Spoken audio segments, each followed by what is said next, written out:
하나 저희 조교 선생님이 꼭 물어보라 그랬는데 저희 강의하는 내용을 뭐지 강사분이 오케이 하시면 저희가 유튜브에 올리긴 하는데 이 유튜브 영상은 URL로 들어오셔서만 볼 수 있어요. 그러니까 검색은 안 되는 거고요. 네, 그래서 혹시 오픈해도 됩니다. 좋습니다. 고맙습니다. 네. 네, 그러면 저희 시작하도록 하겠습니다. 저희 노현식 박사님 특강 들을 건데요. 한번 박수로 전부 다 환영해 주시면 좋을 것 같아요. 안녕하세요. 반갑습니다. 네, 그러면 부탁드릴게요. 예, 제가 졸업한 지 벌써 지금 3년 6개월 만에 다시 이 세종 사이버 대학원 이 원우님들 만나 뵙게 돼서 너무너무 반갑고, 사실 저도 이제 원우회 활동 열심히 하고 그 오프라인 모임을 이렇게 많이 항상 한 번도 빠지지 않고 참석했던 그 대학 석사과정 때 대학원 시절이 생각납니다. 그래서 이 시간, 이 귀한 시간 내신 만큼 좀 도움 드리는 시간이 됐으면 좋겠고, 평일날 사실 저녁에 사회생활 하면서 시간 내기 쉽지 않잖아요. 근데 이렇게 시간 내신 만큼 좀 뭔가 조금이라도 더 도움 드리려고 오늘 여러 가지로 한번 준비를 해봤습니다. 화면 공유하고 시작해 볼게요.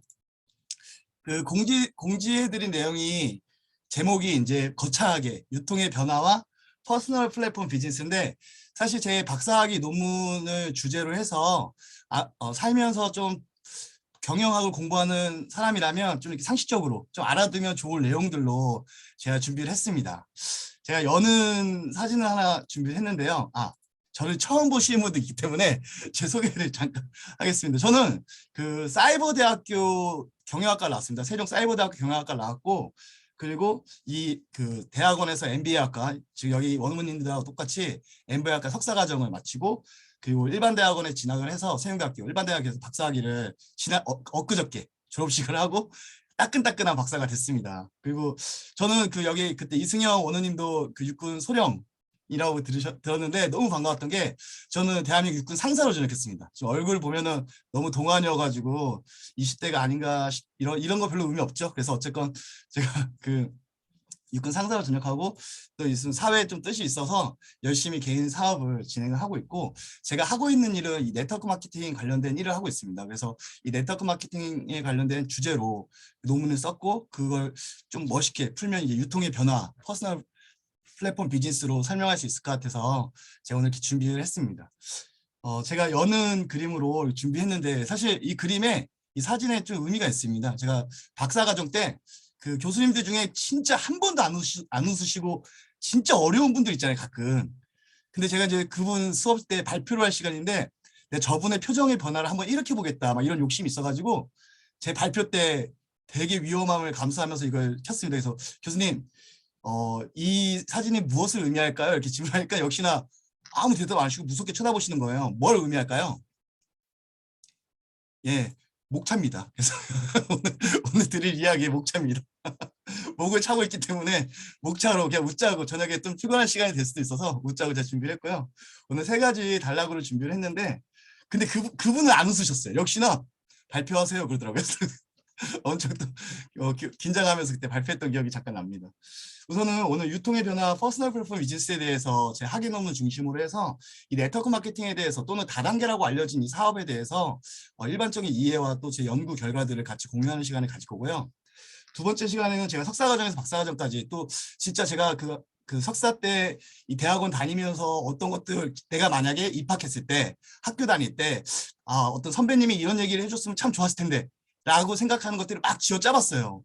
그런 걸 좀 미리 좀 알거나 학기간에 알았으면 참 도움이 됐을 텐데. 그래서 두 번째는 이제 석사과정, 박사과정에 나름대로 학업을 하시면서 좀 편하게 좀 더 알면 좀 손쉽게 갈 수 있는 것들에 대해서 제 나름대로 팁들을 좀 준비를 해봤고, 세 번째는 이제 Q&A에 대해서 이제 뭐 어떤 궁금하신 점들 좀 풀어드리고, 뭐 그런 이야기들을 같이 나누는 이 3가지 단락으로 준비를 해봤습니다.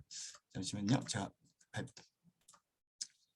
우선은 우리 이제 네트워크 마케팅하고 알려진, 그러니까 일반 사회에서는 이제 다단계라고 훨씬 더 많이 알려진 이 사업에 대해서 제가 이제 연구를 하고 이 일을 시작했을 때 주변에서 굉장히 많이 저한테 질문을 했었어요. 도대체 그 일을 왜 하는지, 또는 도대체 그런 연구를 왜 하는지, 그 연구가 이 사회에 의미하는 바가 뭔지. 그러는 와중에 그 도널드 트럼프 대통령이 한참 세계적으로 대선 후보 당시에 인기 있는 대통령은 아니지만 세계적 이슈였잖아요. 정말 독특한 사람이 대통령이 나온다.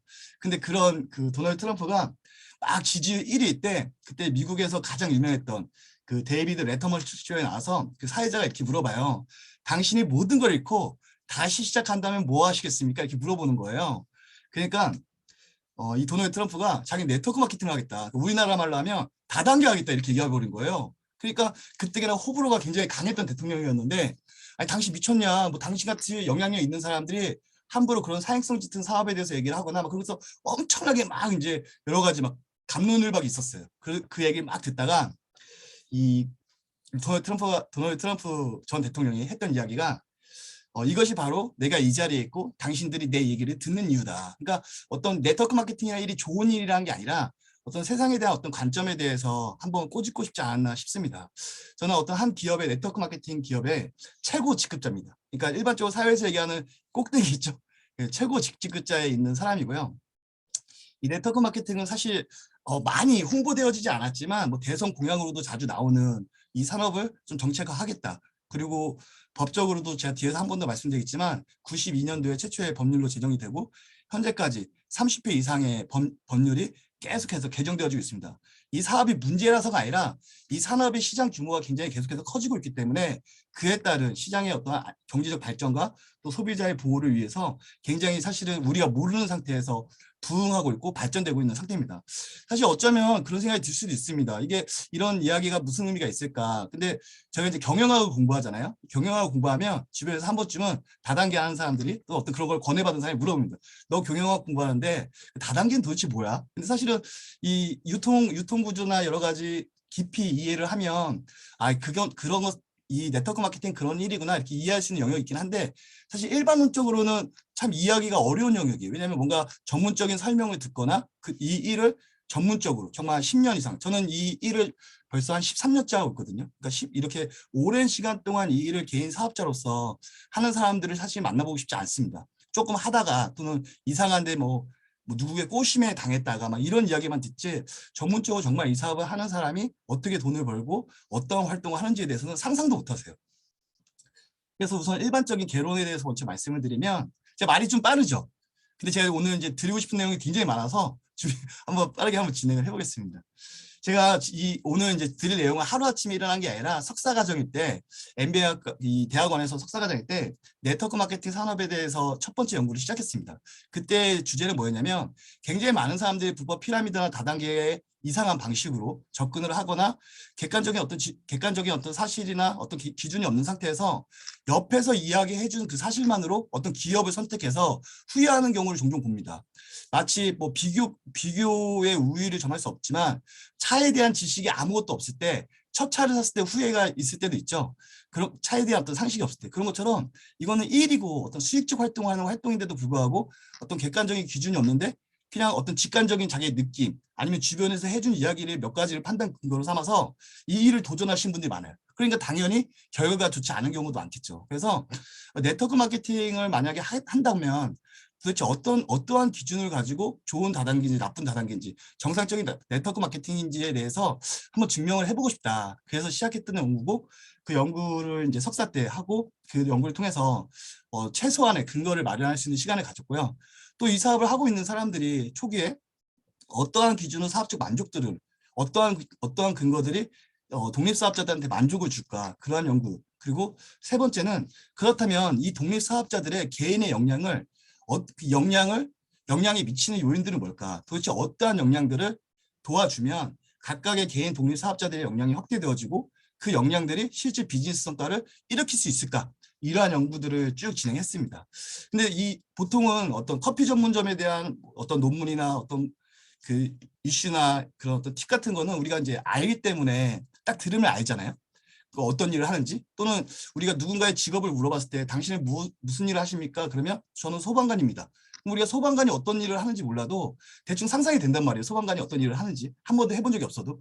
근데 당신의 직업이 무엇입니까? 라고 물었을 때 저는 네트워커입니다. 저는 네트워크 마케팅 사업을 하고 있습니다. 라고 했을 때 전혀 상상이 안 되는 거예요. 사람들이. 그래서 오늘 좀 약간 네트워크 마케팅에 대한 기본적인 이해를 좀 갖는 시간과 그리고 제 연구 결과들을 같이 공유하는 시간을 가져보겠습니다. 우선 국내 네트워크 마케팅은 우리가 1996년도에 한국이 이제 유통시장이 개방되었죠. 그래서 그 유통시장이 개방되어지면서 여러 가지 유통의 변화들이 일어나고 그런 과정에서 네트워크 마케팅도 이 대한민국의 이 국내에 자리 잡게 됐습니다. 그래서 여러 가지 뒤에서 제가 좀 더 편하게 좀 이 이론적 근거들을 바탕으로 해서 뒤에 좀 더 편하게 설명을 해드리도록 할게요. 그리고 더욱더 놀라운 점은 그 네트워크 마케팅의 국내 시장이 결코 작지 않다는 거예요. 전 세계 규모에서 이 네트워크 마케팅 시장 한국이 4위를 차지하고 있고 미국이나 중국 바로 아래에 있습니다. 그리고 독일이 4위. 사실 한 10년 전만 해도 일본이 3위였는데 일본은 이제 경제 성장률이 이제 둔화되어지면서 점차 순위가 떨어져 있고 전 세계 이 직접 판매 시장 또는 네트워크 마케팅 시장의 가장 큰 규모를 차지하고 있는 것이 3위이다. 우리나라가 네트워크 마케팅 시장이 3위인데도 불구하고 우리나라 사실 국민이 굉장히 적잖아요. 다른 국가에 비해서. 그럼에도 불구하고 이 사업에 대해서 어떤 깊은 이해를 가진 사람들이 많지 않다는 거. 그래서 상식적으로 이 사업에 대해서 이해를 해두는 것도 어떤 면에서는 우리가 세무에 대해서 조금 정도 금융 세무에 대해서 조금 정도 상식 정도 갖고 있으면 여러 가지 이득이 있듯이 좀 도움이 되지 않을까 싶습니다. 실제로 최근에 뭐 공정거래위원회에서는 매년 다단계 판매 사업자 정보 공개를 매년 발표를 하고 있습니다. 그 7월 달에 발표를 하고 있는데 최근에 올라온 그 다단계 판매 사업자 정보를 보면은 매년 꾸준히 네트워크 마케팅의 시장과 네트워크 마케팅 사업체와 네트워크 마케팅의 그 사업자와 그리고 네트워크 마케팅의 시장 규모가 꾸준히 성장하는 걸 볼 수 있습니다. 근데 이거는 참고서 하나 말씀드리면 매년 상위 10개사를 발표합니다. 공정거래위원회에서 네트워크 마케팅 회사의 상위 10개사를 발표하는데 이 10개 5위 이상의 기업들은 지난 15년 동안 그 순위가 5위 안에서는 바뀌는데 5위 밑으로 떨어지지 않고 왔다 갔다 하고 있는. 그러니까 사실은 이건 결론부터 말씀드리면 제가 2008년도에 이 사업을 검토할 때 그때 당시에 네트워크 마케팅 기업에 대해서 그 자료나 또는 공정거래위원회에서 발표한 자료들을 이렇게 막 여러 가지 훑어볼 때 국내 네트워크 마케팅 기업들의 평균 영업일수가 792일이었습니다. 그러니까 채 3년도 안 돼서 회사들이 사라지는 거예요. 그러다 보니까 일반적인 사람들이 정상적인 네트워크 마케팅 회사를 만나보기도 쉽지 않죠, 사실은. 그렇기 때문에 어떤 이 메이저급의 정상적인 네트워크 마케팅 기업들에 대해서 어떤 판단 기준도 갖는 것, 그리고 온당치 않은 것들에 대해서도 또 판단해 볼 수 있는 근거들이 필요한 것 같습니다. 근데 국내 네트워크 마케팅의 이 공정거래위원회에서 발표했듯이 꾸준히 96년도에 네트워크 마케팅이 국내에 도입되고 방문판매법에 의해서 이 산업이 보호받으면서 꾸준히 성장함에도 불구하고 국내 네트워크 마케팅 산업은 사실 그 사람들의 인식이나 그리고 발전 과정에서 순탄치 않은 성장의 과정을 갖고 있습니다. 그것은 지금 이 일에 대해서 이렇게 상식적으로 들어보면 별로 이렇게 좋은 인식을 갖고 있지는 않잖아요. 그렇기 때문에 순탄치 않은 성장 과정을 갖고 있고 또 이 산업 자체적으로 굉장히 다양한 곳에서 이 부정적인 인식을 개선하기 노력하고 있습니다. 얼마 전에는요, 그 한국직접판매협회에서는 네트워크 마케팅 관련된 논문을 쓰면 한 평당 200만 원씩 후원금을 줬어요. 이 산업에 대해서 장려하기 위해서. 그런데도 불구하고 사실은 여러 가지 온당치 못하게 하시는 분들도 있기 때문에 여러 가지 어떤 그 사회적 부작용도 야기시키는 게 사실입니다. 그러면 이 네트워크 마케팅에 대한 연구가 왜 필요한가? 이 네트워크 마케팅의 사람이 도대체 어떠한 기여를 하는가에 대해서 생각해 볼 수 있는데요. 뭐 이미 아시다시피 코로나나 또 세계적인 지속적인 불경기가 반복되어지고 있잖아요. 근데 이 네트워크 마케팅이 어떤 그 개인의 투자 없이 노력만으로 무언가를 만들어낼 수 있는, 그러니까 어떤 직업적 대안, 일자리 창출 효과를 기여한다라는 연구 결과도 있습니다. 그래서 뭔가 어떤 기회를 찾거나 아니면 일이 필요하거나 뭔가 리스크 없이 투자 없이 어떤 사업을 계획하고 있거나 이런 분들한테도 어떤 하나의 기회가 될 수 있고 또 뿐만 아니라 이 전문적인 지식을 습득할 수 있는 어떤 훈련 프로그램을 제공받을 수 있다는 어떤 여러 가지 사회적 기여를 하고 있다는 평가를 받기도 합니다. 그러나 이럼에도 불구하고 이 네트워크 마케팅에 대한 어떤 학술적인 일반화에 대해서 노력이 되게 최근에 제가 그 코미디 빅리그에서 그 코미디 빅리그라는 프로그램에서 이 네트워크 마케팅 또는 다단계 사업자들에 대해서 비아냥거리고 또 이렇게 놀림감으로 삼고 개그 소재로 종종 많이 삼잖아요. 사실 뭐 그런 거 볼 때마다 저도 같이 웃고 불쾌하진 않습니다. 왜냐하면 그렇게 그 인식을 만든 것 자체가 그 어떤 순환의 과정 또 여러 가지 극복의 과정이라고 생각하고 있기 때문에 크게 문제되지 않지만 그래도 이 경영을 공부하는 어떤 학생 입장에서는 어떤 그래도 기본적인 상식은 알고 있어야 되지 않을까 싶어서 좀 제가 설명해 드리면 왜 네트워크 마케팅을 하는가. 그러니까 그 다단계인데 멋있게 얘기하려고 네트워크 마케팅이라고 하는 거 아니야? 라는 질문부터 시작할 수 있는데 사실 이 다단계 판매원, 법적 용어는 다단계 판매원입니다. 근데 이것에 대해서 지칭하는 용어가 각 회사들마다 그 기준이 다르고 막 여러 가지 달라요. 그래서 학문적으로는 이러한 용어들을 다 통일해서 일반적으로 네트워크 마케팅이라는 단어를 사용하고 있습니다. 그렇게 네트워크 마케팅이라는 단어를 사용하면서 그 네트워크 마케팅에 대한 정의도 조금씩 다릅니다. 근데 많은 그 선행 연구나 문헌들을 살펴보면 그 다 다르지만 그들이 얘기하는 어떤 공통적인 요건들이 있고 오늘은 그 부분에 대해서만 좀 같이 나누도록 하겠습니다.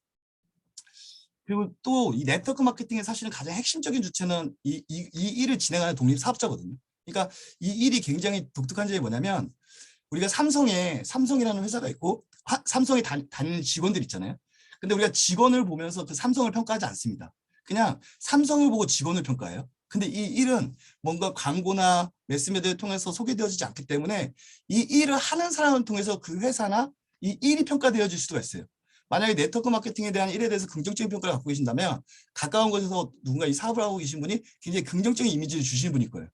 반대로 굉장히 부정적인 이미지를 갖고 계신다면 굉장히 부정적인 이미지를 갖고 계신 분이 이 사업을 하고 계실 수도 있습니다. 그러니까 사람이 의사 평가가 되어지는 부분도 굉장히 크기 때문에 이 독립사업자에 대해서 굉장히 중요한데 이 독립사업자를 중심으로 한 국내 연구는 거의 없습니다. 그래서 그러한 연구들을 제가 대한민국에서는 가장 많이 어떻게 하다 보니까 가장 많이 연구를 한 사람이 됐습니다. 뿐만 아니라 이제 지난 97년부터 그러니까 저희 나라가 이제 96년도에 오픈됐기 때문에 97년부터 2021년까지 25년 동안 네트워크 마케팅이라는 키워드로 연구된 학술 정보를 찾아보니까 전체 22편밖에 되지 않았습니다. 그것 또한 질적 연구가 14편. 그러니까 뭔가 그 정상적인 어떤 실증 분석이나 연구를 진행하지 않고 그냥 문헌 연구로만 끝낸 연구가 14편이고 실제적인 연구를 진행한 건 8편밖에 되지 않습니다. 근데 산업 구조 지금 규모가 5조 5천억 가까이 되는데 5조 5천억의 시장 규모를 만들어내는 이 네트워크 마케팅 산업임에도 불구하고 실제 연구 편수가 실제 뭔가 실증 연구나 연구다운 연구가 8편밖에 되지 않는다는 건 저 8편 중에 3편은 또 제가 연구한 겁니다.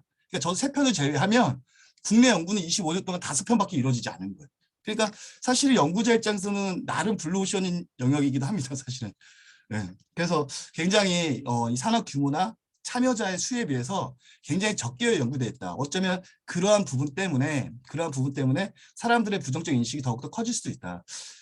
제가 그 연구를 또 하게 된 이 개인적인 계기는 이런 것도 있습니다. 그러니까 제가 올해 다년간 공부를 하면서 이 일도 같이 하면서 느끼는 거 뭐냐면 이 업에 대해서 법률가들이 정의를 내리는 이 업의 정의가 다르고 학자들이 이 업에 대해서 내리는 정의가 다르고 그리고 또 이 일의 실무자들이 내리는 정의가 다른 거예요. 그러니까 코에 붙이면 코걸이가 되고 귀에 붙이면 귀걸이가 되는 그러니까 이 일에 아예 관심도 없는 보통 사람들한테는 굉장히 이상한 생뚱맞은 일이 되어지는 그런 느낌을 줄 수밖에 없습니다. 그래서 이 연구는 여러 가지 어떤 사회적 부정적 인식 그리고 특수 참여자들 그룹에 대한 어떤 회피감 그리고 이런 분석 대상에 대한 이론적 학술적 노력들이 굉장히 오랫동안 되지 않았다. 그래서 그런 류현진 것들에 대해서 박사님, 예. 저희 거기 파란색으로 지금 이거 제가 칠한 게 아니라서 아닌가요? 제가 칠한 게 한번 제가 지워볼까요?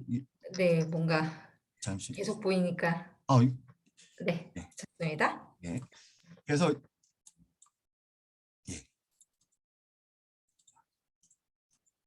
그래서 보통 이제 일반적인 네트워크 마케팅의 기본적 개념과 이해를 제가 막 글씨 많은 거 말고 다 일일이 한번 오늘 만들어 봤는데요. 그래서 첫 번째는 네트워크 마케팅에서 어떠한 관점을 바라보냐에 따라서 이미 뭘 이해가 시작되어질 수 있습니다. 혹시 지금 보이시는 이 그림 아시나요? 이 그림을 보면 뒤에 회색 그라데이션에 가운데 또 회색 그라데이션으로 보이잖아요. 근데 사실은 이게 후광 효과의 가운데 있는 이 선은 그냥 회색인 거 아세요? 제가 한번 지워볼게요. 그라데이션을 준 게 아닙니다. 그라데이션을 준 게 아니에요. 그러니까 뒤에 보이는 그림에 의해서 가운데 있는 그림이 그 그라데이션이 가 있는 것처럼 보이는 거거든요. 실제로 네트워크 마케팅도 본질이나 이 업에 대해서 제대로 이해하기 어려운 게 오랫동안 단연 동안 이 사회적으로 받았던 어떤 부정적 인식 또는 개인적으로 갖고 있는 생각 여러 가지 어떤 패러다임 그런 것들에 의해서 이 사업의 본질을 굉장히 보기 어려운 거. 20세기 최고의 철학자 중에 한 분인 그 비트겐슈타인의 굉장히 유명한 그림인 중에 하나가 이 토끼와 오리라는 그림인데 토끼로 보이세요? 오리로 보이세요? 이렇게 물어보면 이렇게 갑자기 보면 토끼로도 보이고 오리로도 보이고 근데 사실 뭘로 보이는지는 별로 중요하지 않습니다.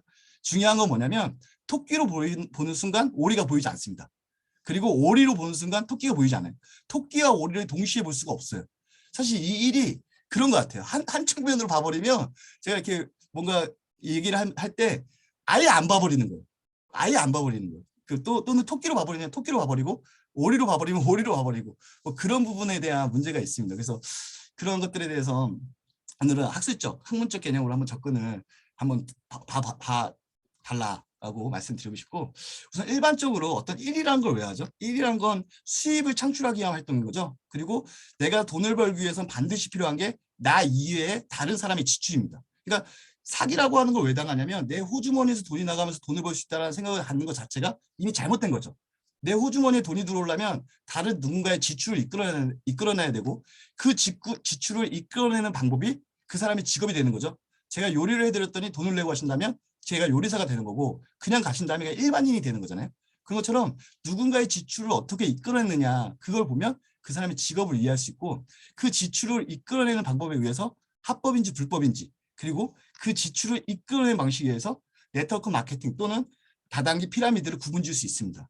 뭐 그냥 아주 간단하게 하나 말씀드리면 뭔가 강의를 듣고 뭐 이런 다단계 사업 설명이나 강의를 듣거나 막 이러면 그 강의를 막 듣고 나서 그걸 한 사람이 그걸 들려준 사람이 제품 사자 그럼 피라미드입니다. 제품 팔자 그럼 다단계일 가능성이 크고요. 이런 일이니까 한번 제대로 한번 배워보거나 알아보자. 그럼 네트워크 마케팅의 가능성이 커요. 그러니까 이 네트워크 마케팅 하는 사람들 중에 정말 비상식인데 상식적인 것 같고 상식적인데 비상식적인 것 같은 질문이 뭐냐면 이 일을 시작했다고 하면 한 2달도 안 돼서 가까운 사람들이 그런 질문을 합니다. 당신은 얼마를 버십니까? 근데 세상에 어떤 일이 시작해서 2달 만에 벌 수 있는 일은 없잖아요. 근데 그걸 번다고 얘기하니까 사회적 문제가 발생하는 거예요. 이 일도 하나의 전문적인 일로서 어느 정도 배움의 시간이 필요하고 이 일을 내 걸로 소화하는 시간이 필요한데 그런 것을 배제한 그냥 마치 오늘 시작한 사람이 내일부터 돈을 벌 수 있을 거라는 허황된 뭐 그거부터가 이미 뭔가 문제가 있는 거죠. 네트워크 마케팅이란 개념은 네트를 사람들이 구성을 짜서 그러니까 유통의 구조를 네트를 짜서 사람이 네트를 짜서 그 안에서 재화나 서비스가 거래되어지는 형태를 네트워크 마케팅이라고 이해하시면 되는데 지금 말은 굉장히 어렵습니다. 어렵지만 좀 제가 쉽게 설명해 드리면 일반적인 유통 과정은 이렇죠. 생산자가 제품을 생산해내면 소비자한테 전달되어지고 이것을 우리가 정상적인 전통적인 유통 방식이라고 얘기합니다. 그리고 총판부터 소매까지 발상한 곳에서 일을 하시는 분들을 유통업자라고 하는 거죠. 일반적으로 생산자가 제품을 200원에 생산해내면 소비자한테 전달되는 데까지 1,000원에 전달되죠. 그러니까 실제 그렇다는 게 아니라 그냥 일반적으로 그 중간에서 발생되어진 유통비가 훨씬 더 많이 사용되어진 것이 과거의 전통적인 유통 구조입니다. 근데 그 최근에 굉장히 유통에 대한 개념이 굉장히 많이 변하면서 유통의 가장 큰 규모가 뭐죠? 국가 간의 무역이죠. 국가 간의 무역이 가장 큰 규모잖아요. 우리나라 한국무역협회지에서 매년 이 무역 월간 협회지에서 무역협회에서 이 협회지를 발간하고 있는데요. 96년도가 우리나라 유통시장이 개방된 해입니다. 그 96년도에 이러한 기사가 나온 거예요. 미국 유통업계가 파괴적인 경영 바람을 하고 있다. 그래서 비대해진 유통 과정을 줄여서 양질 제품을 싸게 공급하는 방식의 유통 방식이 엄청나게 뜨고 있고 앞으로 한국도 이렇게 될 거다. 막 이런 뉴스였어요. 그러면서 그 미국 시장에서 떴던 세계적인 대표 회사를 얘기하는데 첫 번째가 대형마트의 대표적인 회사로 월마트, 그리고 미국 최대의 TV 홈쇼핑 회사의 QVC, 그리고 직접 판매 방식의 이 네트워크 마케팅 회사인 누스킨, 이 세 가지 회사를 소개를 합니다. 그러니까 이 세 가지의 공통점이 뭐냐면 똑같은 제품도 여기서 사면 싸다는 겁니다. 96년도면 제가 중학교 때인데요. 제가 96년도 때는 대형마트를 이렇게 부자들만 가는 곳, 좀 약간 여유 있으신 분들만 가는 곳, 이런 느낌이었어요. 근데 지금은 아주 뭔가 제품을 좀 더 싸게 구입하는 채널로 뭐 코스코나 이런 대형마트에서 구입하는 것 또는 TV 홈쇼핑이나 인터넷 전자상거래를 구입하는 게 너무너무 상식이죠. 실제로 지금 전 세계에서 최고의 부자가 누군지 아세요? 최고 부자. 뭐 매년 이 포브스지 이 세계적인 경제 잡지 포브스지에서 매년 부자를 이렇게 리서치를 해가지고 발표를 하는데 몇 년 전에 이 부자 순위를 발표하는데 너무 재밌는 거예요. 뭐 아시다시피 그냥 느낌상 1위는 이제 빌 게이츠입니다. 빌 게이츠. 어떤 보여지는 재산은 어쨌건 79억 달러를 재산을 갖고 있다고 합니다. 근데 재밌는 게 뭐냐면 여기 보이시는 8위와 9위 보이세요? 이 8위와 9위.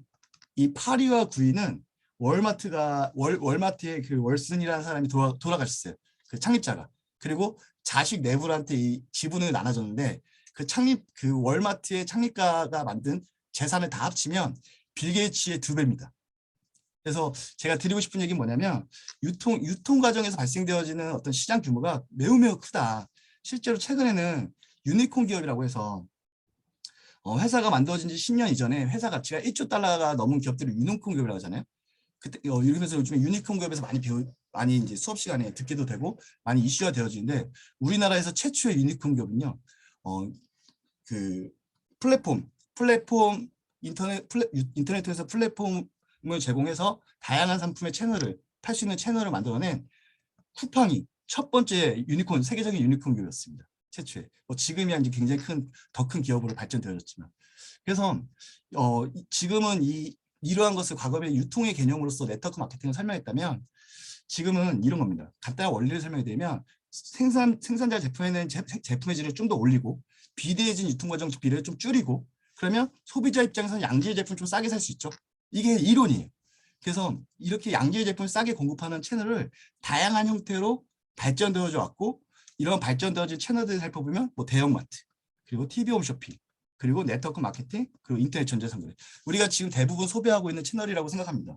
근데 일반적으로 대형마트나 TV 홈쇼핑이나 인터넷 전자상거래 그러니까 내가 가까운 마트에서 뭔가 제품을 아무리 많이 구입한다고 해서 저하고 상관이 없죠. 내가 어떠한 사이트에서 원하는 물건을 아무리 많이 구입한다고 해서 저하고 상관이 없죠. 그래서 그러한 유통 채널을 기업 주도형이라고 합니다. 나하고 상관이 없기 때문에. 근데 내가 어떤 네트워크 마케팅 기업의 제품을 쓰고 있어요. 그러면 나하고 상관이 있을 수도 있다. 앞에 이론적 근거에서 말씀드린 것처럼 어떤 소득 기회를 창출할 수 있다. 이런 부분 때문에 나한테도 상관이 있을 수 있다. 근데 이러한 형태를 굉장히 다양하게 좀 정상적이지 않는 방법으로 접근하기 때문에 변질되어진 형태를 아마 더 쉽게 접하는 게 사실이긴 합니다. 그래서 이러한 유통 채널들이 더욱더 발전되어서 지금은 이런 우버, 세계적인 이 교통수단을 제공하는 우버란 기업은 뭐 이미 다들 아실 겁니다. 근데 이 우버란 기업이 현대자동차의 시가총액을 훨씬 더 뛰어넘은 걸 아십니까? 거의 2배 가까이. 그러니까 자동차 한 대 개발하지 않는 우버가 수천 대의 자동차를 생산해내는 현대자동차보다 훨씬 더 높은 회사의 가치를 가지고 있습니다. 그리고 숙박업, 그러니까 펜션 하나 갖고 있지 않은 에어비앤비라고 하는 이 플랫폼 회사가 전 세계 가장 많은 숙박업체를 보유하고 있는 힐튼보다 훨씬 더 큰 회사 가치를 갖고 있습니다. 이러한 개념의 산업이 처음으로 출현했을 때 굉장히 다양한 그 경영학에서 굉장히 다양하게 뭐 쉐어 이코노미다, 공유 경제다, 공유 경제다 또는 뭐 이거 뭐 플랫폼 비즈니스다. 지금도 보는 각도에 따라서 다양하게 소재화되고 다양하게 이 산업에 대해서 정의를 하고 있지만 지금은 이러한 산업의 형태를 플랫폼 비즈니스라고 얘기를 많이 합니다. 그러니까 플랫폼 비즈니스라고 하는 것은 굉장히 아주 간단한 개념으로 설명을 한다면 생산자와 소비자를 연결해 주는 거예요. 어떤 서비스든 재화든 내가 직접 갖고 있는 것이 아니라 그 서비스를 가지고 있는 사람, 그 재화를 갖고 있는 사람과 그것을 원하는 사람을 연결해 주는 거예요. 그걸 교통수단으로 연결해주면 우버가 되는 거고 그걸 숙박업체로 연결해주면 바로 에어비앤비가 되고 우버가 되는 겁니다. 간단한 거예요, 원래가. 그리고 사실은 이 그림상으로는 굉장히 쉽지만 이걸 구현하기 위해서는 굉장히 많은 뭐 IT 기술이라든지 노하우라든지 여러 가지 경영 전략이라든지 여러 가지 것들이 필요할 겁니다. 근데 구성 개념은 굉장히 간단하게 이렇게 된다고 생각하십니다. 네트워크 마케팅은 그것이 이런 에어비앤비나 회사가 아니라 사람이 하는 거예요. 그러니까 어떤 어떤 회사의 제품을 원하는 생산자가 있고 네트워크 기업의 제품을 생산하는 생산자가 있고 그걸 쓰고자 하는 소비자가 있습니다. 그러면 네트워크 마케팅 독립 사업자들 또는 그 독립 사업자의 조직이 연결해 주는 거예요. 그렇게 연결해 주면 내가 어떤 재고나 제품을 갖고 있지 않아도 지속적으로 이들이 매출을 일으킬 때마다 그러니까 소비자가 알아서 인터넷으로 제품을 구입하던 매장에서 구입하던 어떤 구매가 일어나겠죠. 그 구매가 지속적으로 일어나면 그걸 연결해 준 사업자한테 에어비앤비처럼 수수료 개념으로 지속적으로 돈이 들어오는 거예요. 저 같은 경우는 지금 사업한 지 한 14년 정도 되다 보니까 13년, 14년 정도 되다 보니까 굉장히 다양한 곳에서 7개국에서 수입이 들어옵니다. 그러니까 가보지도 않은 아르헨티나, 가보지도 않은 멕시코, 가보지도 않은 영국에서도 많은 매출은 아니지만 간간히 수입이 발생합니다. 그런 거 뭐냐면 지금 이 시간에도 그들이 제품을 구입을 한다면 그 매출액에 대한 일부분을 저한테 소득이 발생을 하는 거죠. 그 연결을 해줌으로써. 이러한 개념으로서 이 네트워크 마케팅을 이해하시면 좀 더 쉬울 것 같습니다.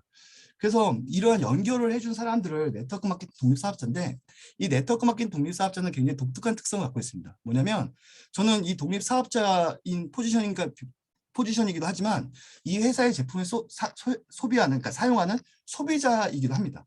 뿐만 아니라 이 제품을 소비할 수 있게끔 소비자 그룹과 사업자 그룹을 확장하는 사업자이기도 해요. 그래서 소비자의 포지션과 사업자의 포지션을 모두 갖고 있다. 그렇기 때문에 이 독립사업자를 딱 하나로 정의 내리기는 굉장히 어렵고, 이 독립사업자는 그래서 독립 소비자를 대상으로 하는 B2C의 그 기업대 소비자를 구축하는 역량도 필요하고, 또 사업자를 발굴하고 후원하고 조직을 생산해내는 그 역량도 같이 필요합니다. 실제 뭐 제가 말씀을 드리긴 좀 그렇지만 제가 연간 일으키는 매출액은 조그만 중소기업보다는 많은 매출을 일으킵니다. 물론 저 혼자서 일으키는 게 아니라 제가 만든 조직에서 일어나는 매출액에 대해서는. 그러니까 그러한 것들이 이 독립사업자는 그래서 굉장히 다양한 활동을 하고 있다. 근데 소비자 측면에서 보거나 이 사업에 참여하지 않는 그냥 외곽에서 봤을 때는 제품을 파는 행위, 제품을 뭔가 추천해 주는 행위 때문에 세일즈맨으로서만 보는 부분이 좀 강하죠, 사실은. 그래서 그럼 네트워크 마케팅의 어떤 그 사업의 확장 원리나 수익 구조가 어떻게 되는가?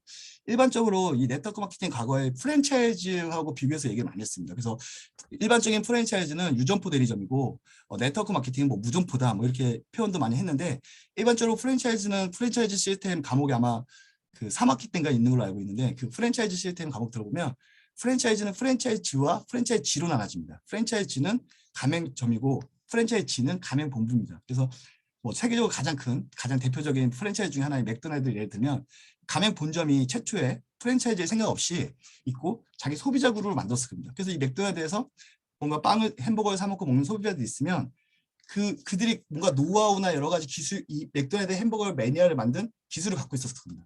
그러면 누군가 당신처럼 대리점을 하고 싶습니다라고 얘기하면 그곳에 이 본점에서 노하우를 제공하고, 그 노하우를 제공받아서 그 맥도날드 그 대리점은 그 노하우를 바탕으로 해서 소비자를 구축할 겁니다.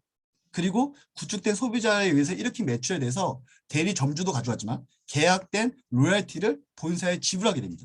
우리가 그러한 관계를 가맹본부와 가맹점의 관계, 이게 일반적인 프랜차이즈죠.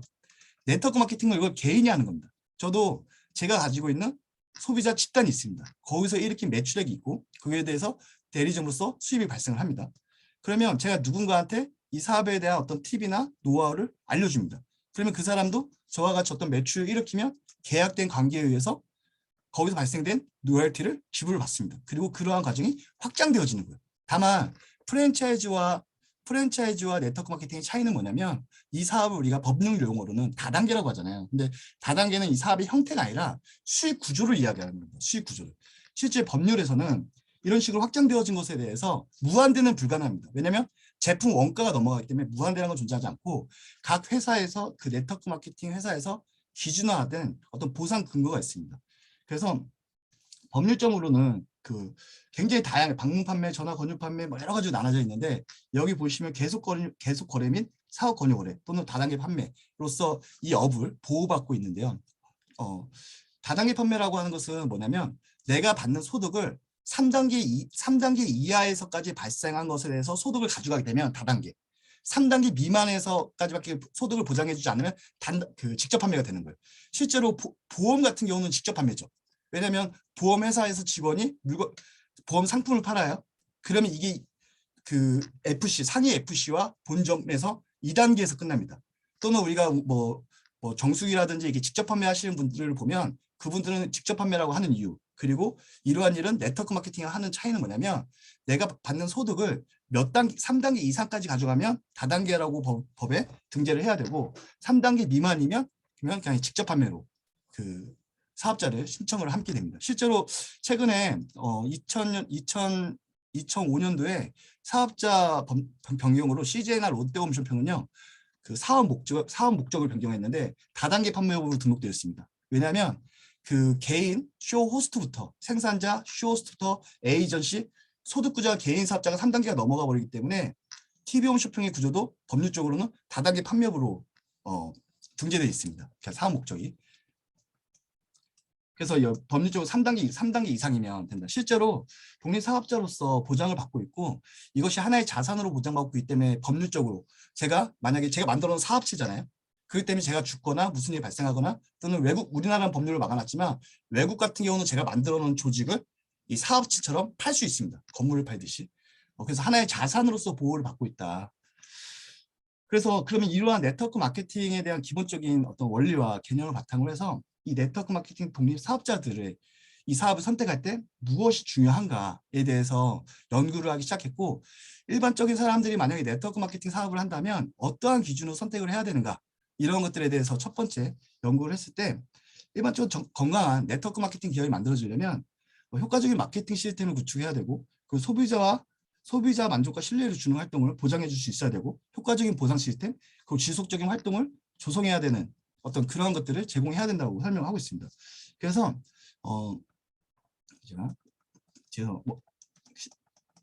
그래서 네트워크 마케팅을 크게 구축을 그 역량이 필요한 사람들 요인을 보면 네트워크 마케팅 회사라고 하는 기업의 역량이 있을 것이고 실제로 사업자들을 교육하고 후원하고 뭔가를 사업적 규모를 발전시키는 것은 독립사업자 집단입니다.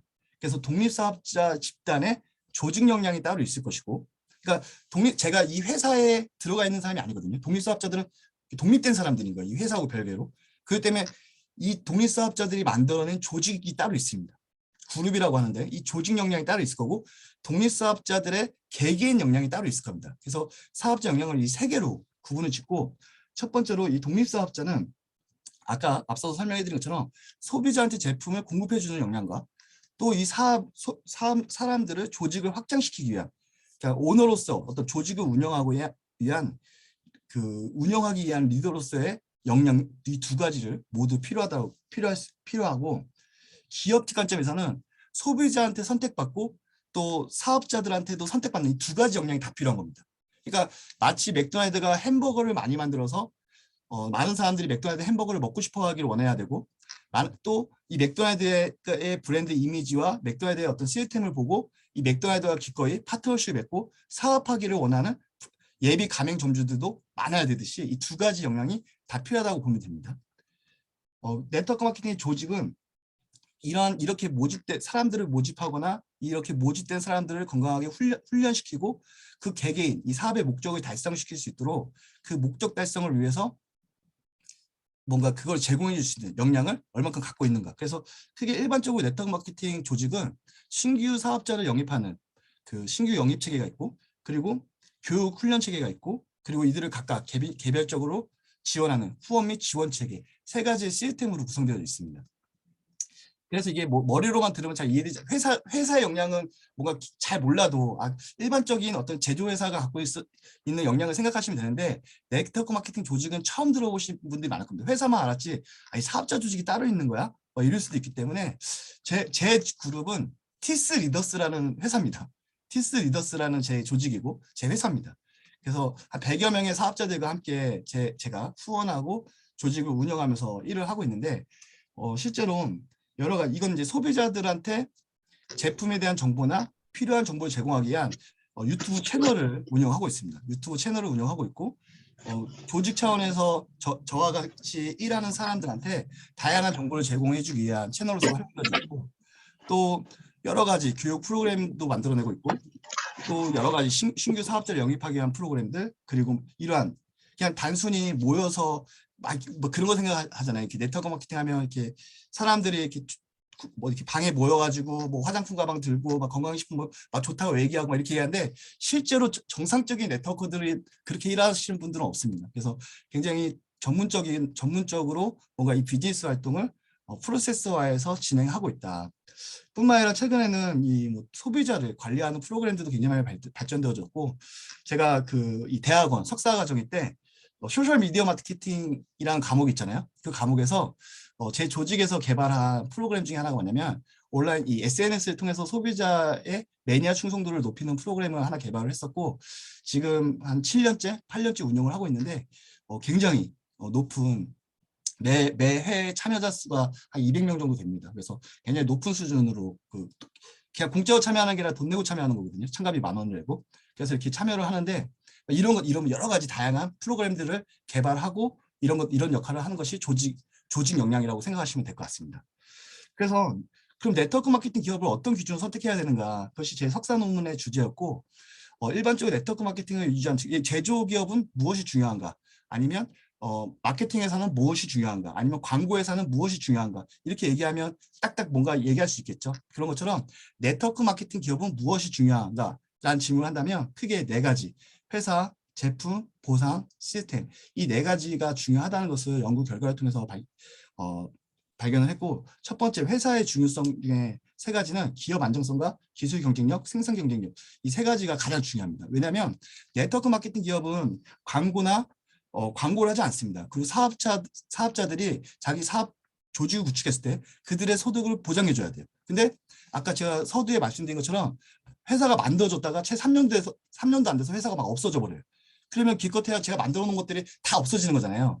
그래서 기업의 어떤 재무 구조의 투명성이나 뭐 지배 구조의 투명성 또는 이 기업이 얼마나 탄탄한가, 안전한가, 그런 안정성 같은 게 굉장히 중요합니다. 그러니까 아무리 좋은 제품, 아무리 좋은 어떤 회사에서 막 이벤트들이 많아도 그런 것들은 별로 중요하지 않다. 회사의 안정성이 되게 중요하고, 그다음 이 네트워크 마케팅에 참여한 사람들은 프로 세일즈맨이 아닙니다. 굉장히 프로 세일즈맨이 아니고 아마추어가 뭔가 이 제품이 좋아서 주변 사람들한테 이야기하는 것으로 시작되는 게 이제 일반적인데, 그렇기 때문에 이 네트워크 마케팅에서 만들어진 제품은 기술 경쟁력이나 어떤 생산 경쟁력의 측면에서 탁월해야 됩니다. 그래야지 예를 들어서 제가 화장품을 한다고 예를 들어볼게요. 그러면 제가 얘기하는 화장품을 모르는 제가 얘기하는 화장품을 쓸까요? 아니면 SK나 유명한 브랜드를 쓸까요? 당연히 그럼 신뢰할 만한 브랜드를 쓸 겁니다. 근데 기꺼이 브랜드 체인지가 되려면 신뢰할 만한 기술 경쟁력을 갖고 있어야 된다. 그리고 제품에 있어서는 기능과 효과 당연히 중요하고 가격도 중요하고 브랜드 인지도도 굉장히 중요합니다. 그러니까 정상적인 네트워크 마케팅 기업이라면 브랜드 이미지도 굉장히 중요하기 때문에 어떤 사행성이나 사람을 현혹하거나 뭐 그런 활동을 장려하지 않겠죠. 장려하지 않겠죠. 그러니까 그 사업자들 몇몇이 문제인 거예요, 사실은. 굉장히 건강하게 하는 사람들의 입장에서. 그리고 보상이라고 하는 것은 뭐냐면 발생된 매출에 대해서 제가 권한이 1차적으로 있고 2차적으로 그 회사도 권한이 있기 때문에 그 보상의 투명성, 공정성, 수익성 이런 것들을 좀 따져볼 수 있어야 됩니다. 근데 일반적으로 뭐 다단계나 피라미드들은 이 고소득, 단기간 고소득 막 이런 것들로 사람들이 현혹하나 유혹하는데 상당히 위험할 수 있습니다. 그러니까 상당히 위험할 수 있고 이런 것들에 대해서 객관적으로 뭐 이거 하나하나만 놓고 봐도 굉장히 사실 얘기가 굉장히 길어서 제가 좀 짧게씩 얘기를 하겠습니다. 그리고 시스템이라고 하는 것은 회사에서 제공하는 것이 아니라 조직 차원에서 제공하는데 마치 그 프랜차이즈, 뭐 GS 리테일이 있으면 신규 GS 편의점을 모집하기 위한 정기적인 어떤 사업 설명을 할 겁니다. 저희도 마찬가지로 신규 사업자를 모집하기 위한 정기적인 사업 설명이나 뭐 사업을 알아보는 어떤 프로세스들, 또 그렇게 해서 사업을 시작한 사람들이 정상적인 사업자가 될 수 있도록 어떤 트레이닝 프로그램들, 그리고 이거 마지막에 초대가 아니라 후원 및 지원 프로그램들, 뭐 개별적인 각각의 대리점들, 각각의 사업자들이 사업에서 발생하는 어떤 이슈나 어떤 문제나 어떤 이벤트들을 해결하는 걸 도와주는 어떤 후원 프로그램, 이 3가지가 검증해야 될 기준이다. 그래서 만약에 누군가 주변에서 네트워크 마케팅을 알아보거나 아니면 이런 얘기 한다면 야, 네트워크 마케팅은 4가지를 검토해야 되는데 회사, 제품, 보상, 시스템 그 4가지를 잘 검토해봐. 그러면 약간 고수의 느낌이 드는 이 4가지가 사실은. 그래서 그걸 이제 저희끼리 이렇게 얘기하는데 그 석사과정 때 연구를 통해서 다시 한번 증명할 수 있어서 아주 유익한 시간이었습니다. 두 번째는 제가 이제 박사과정에서 연구를 했던 건 역량을 중심으로 연구를 했는데요. 왜냐하면 결국에는 이 사업에 대한 이미지나 시장의 확장을 만들어내는 건 다 그 중심에 있는 이 독립 사업자거든요. 그래서 이 독립 사업자들한테 미치는 중요한 역량이 뭔지, 그리고 이 사업자들이 역량을 가진다면 이 사업자의 역량이 실제 비즈니스 성과를 어떻게 이끌어내는지에 대해서 학위 논문을 썼고 그 학위 논문을 통해서 박사학위를 받을 수 있었습니다. 그래서 제가 이제 보통은 이제 학위 논문이라고 하면 이 모형 하나로 끝내는데 자세히 보시면 제 학위 논문은 모형이 3개로 되어 있습니다. 사실 연구 기간이 한 1년 정도 걸렸습니다. 1년 정도 걸렸고, 왜냐하면 좀 약간 굉장히 좀 복잡한, 어려운 연구가 아니라 좀 복잡하고 욕심을 많이 담다 보니까 제가 하게 됐고, 혹시 제가 이 강의가 끝나고 제가 썼던 논문들에 대해서 궁금하시면 저한테 개인적으로 이렇게 메일이나 연락 주시면 제가 메일로 그 논문들 보내드릴 수 있도록 하겠습니다. 그래서 우선은 뒤에서 다시 설명할 거기 때문에 뒤에서 다시 한번 말씀드리겠습니다.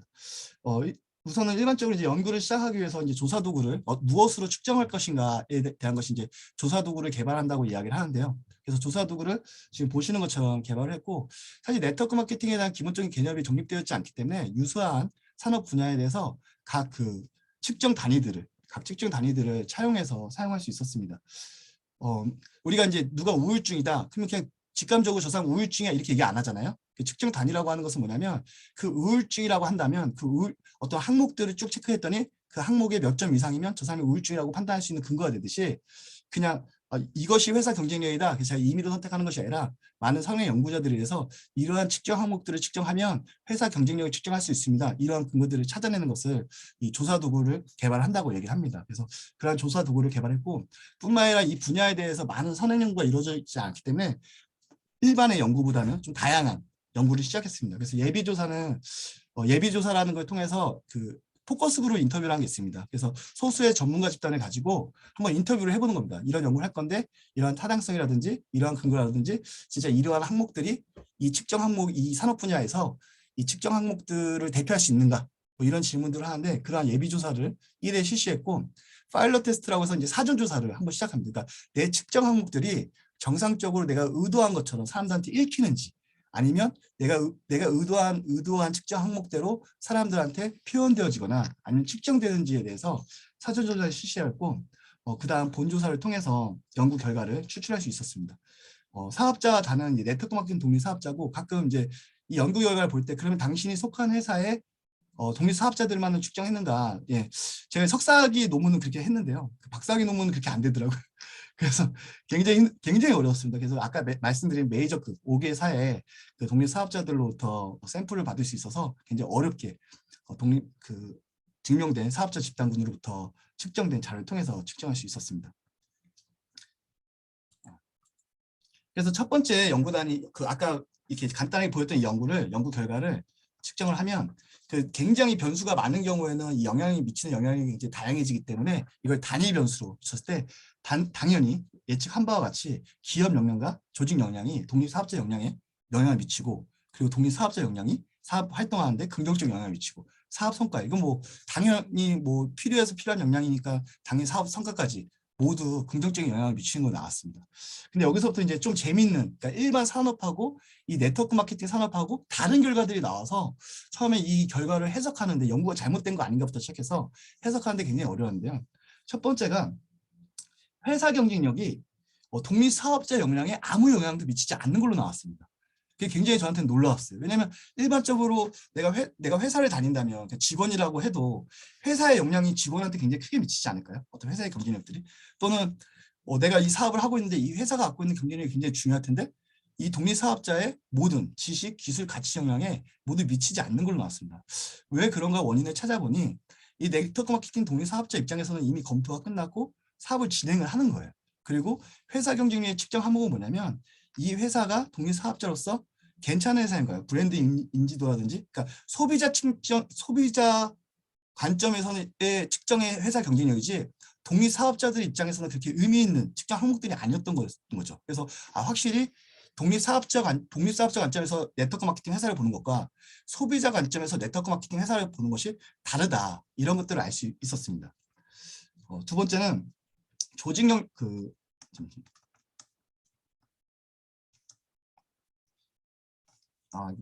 두 번째는 이제 조직 역량에서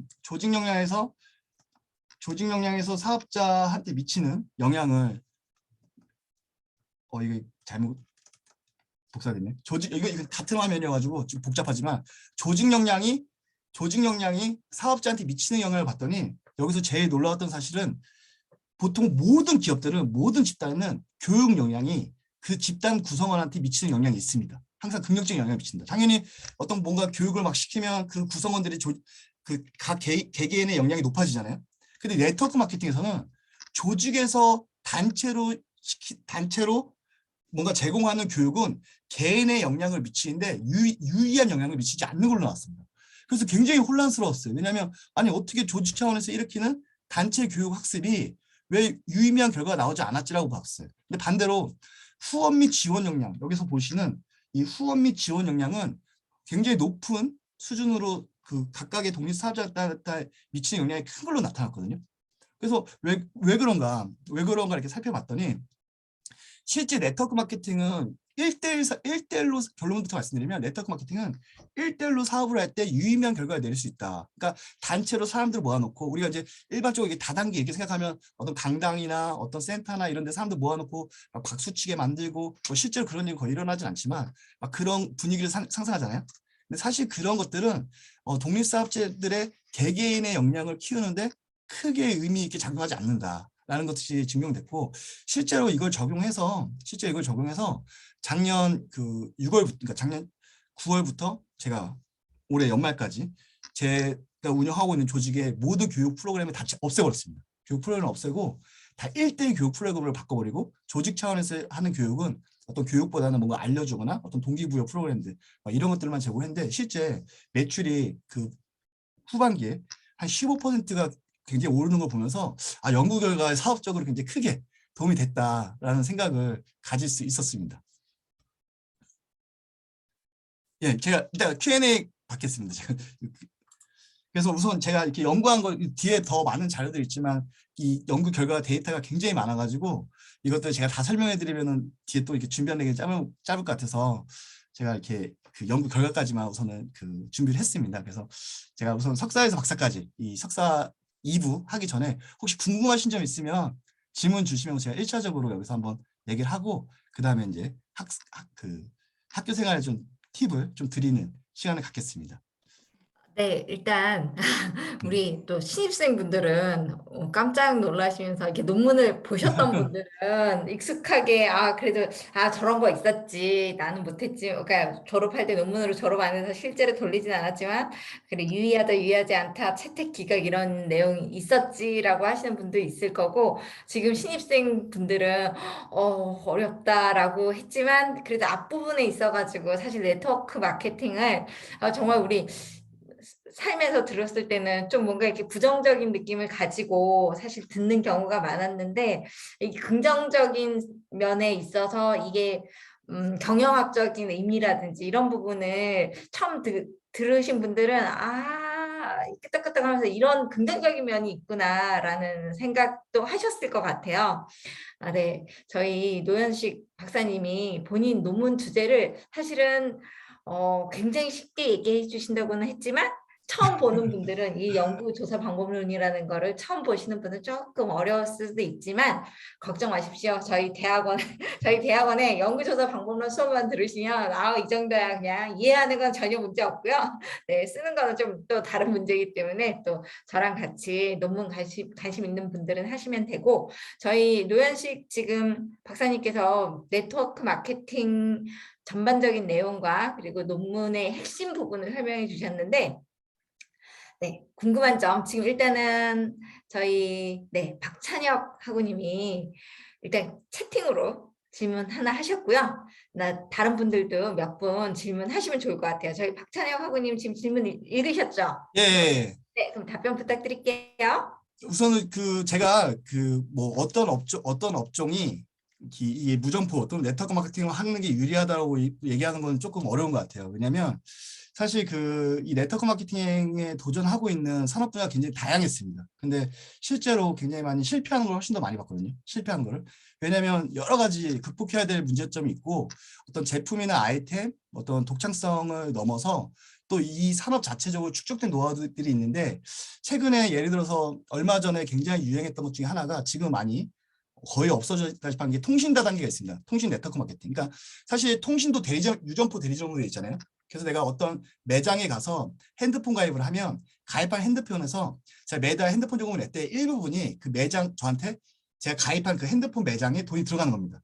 그러니까 그걸 유점포로 유지를 하면 LG 입장에서는 좀 그걸 차라리 좀 더 통신 요금을 싸게 해주고 이걸 직접 가입시킨 사람들한테 줘야겠다. 그래서 그 상품을 개발을 했고 그래서 통신 다단계도 굉장히 유행을 했었고 또 하나는 얼마 전에 이것도 너무 웃겼는데 여행 다단계도 있었습니다. 여행 다단계.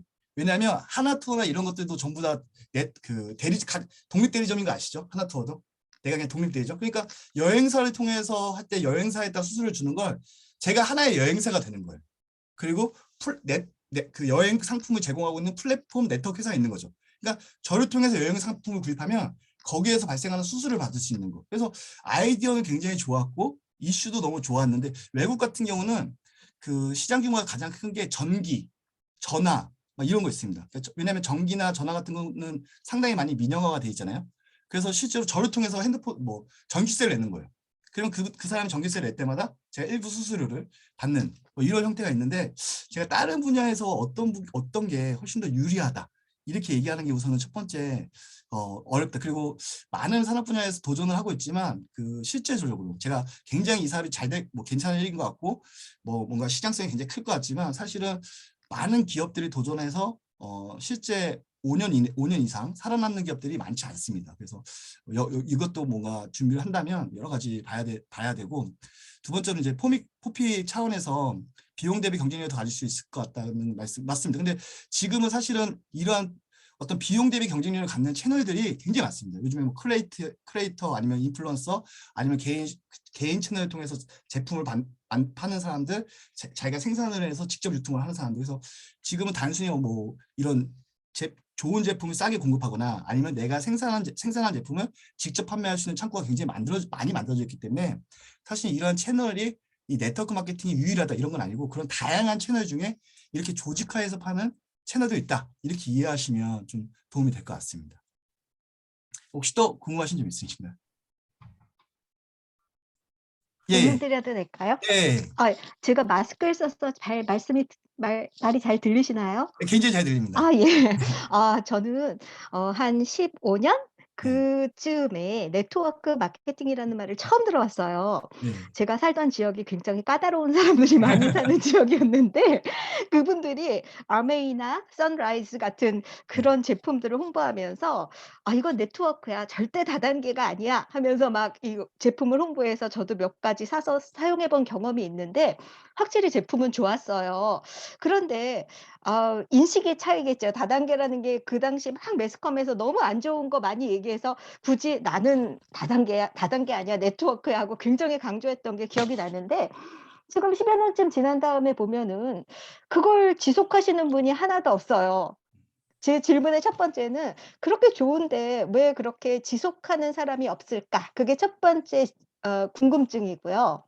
그다음에 두 번째 궁금증은 아까 노현식 선배님도 말씀하신 것처럼 이거는 1인 기업이자 1인 소비자잖아요. 예. 그런데 1인 소비자까진 괜찮아요. 근데 1인 기업으로서 정당한 세금을 내고 영업을 하는 건지 그 1인 기업에 대해서 세금은 어떻게 하고 있는지 그게 갑자기 궁금해지더라고요. 굉장히 중요한 질문입니다. 저는 제 개인 세무사가 있습니다. 개인 아 세무사가 있고, 예, 예예. 개인 세무사가 있고, 음음. 그 근데 사업자 소득세 10% 똑같이 냅니다.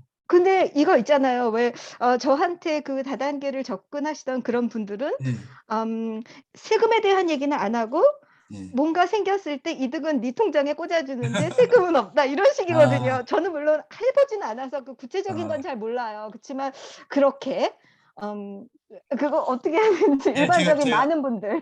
예, 제가 우선은 이제 지속하는 사람이 없다, 이부터 말씀드리면, 음음. 예, 맞습니다. 왜냐면 첫 번째가, 제대로 배우지 않고 하는 사람들이 되게 많아요. 그러니까 마치 어린 아이가 칼을 잘 그러니까 가위 같은 거 되게 위험하잖아요. 그런 걸 제대로 운영할 줄 모르는 상태에서 좋은 것만 듣고 시작하는 거예요. 그러니까 이 사업에 어떤 양면성이 있을 거 아니에요. 그런 것들을 좀, 왜냐면 이 사업은 평생 내가 어떤 사업체를 구축해야겠다는 생각을 해야 되는데, 좋은 점만 듣고 시작하다 보니까 그리고 조금의 어려움만 닥치면 쉽게 포기하는 경향이 큽니다. 그리고 제대로 배우지 않아서 생기는 문제. 두 번째는 실제로 정상적으로 네트워크 마케팅은 투자금이나 리스크가 전혀 없어요. 음. 그러다 보니까 도전했다가 만약에 내가 자영업이라도 하면 뭐 2천만 원이든 3천만 원이든 1억이라도 투자하면 쉽게 패전 못 하잖아요. 음. 근데 이거는 오늘부터 나 안 해, 그럼 안 할 수 있어요.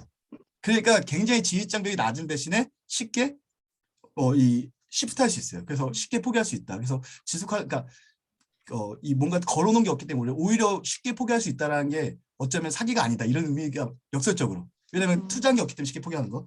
두 번째는 세금과 소비자, 사업자 이 세 가지를 좀 종합해서 말씀드리면 법적으로 이게 아까 제가 법률을 보여드렸던 거는 그 이유 중 하나가 실제 사업자랑 똑같이 세금을 냅니다. 똑같이 세금을 내는데 뭐 당신이 이거 하면 얼마 돈 들어옵니다 어쩌고저쩌고 이런 거 하는 거는 일반적으로 소비자들한테 그렇게 길게 얘기하면 잘 듣지도 않기 때문에 소비자가 받는 혜택만 일부분 얘기는 하는 거고 법적으로는 공무원은 다단계 기업에 회원가입 못합니다. 그래서 실제로 아마 이직하신 분들 보면 퇴직금 받을 때 그 다단계 판매원 이렇게 체크란이 있습니다.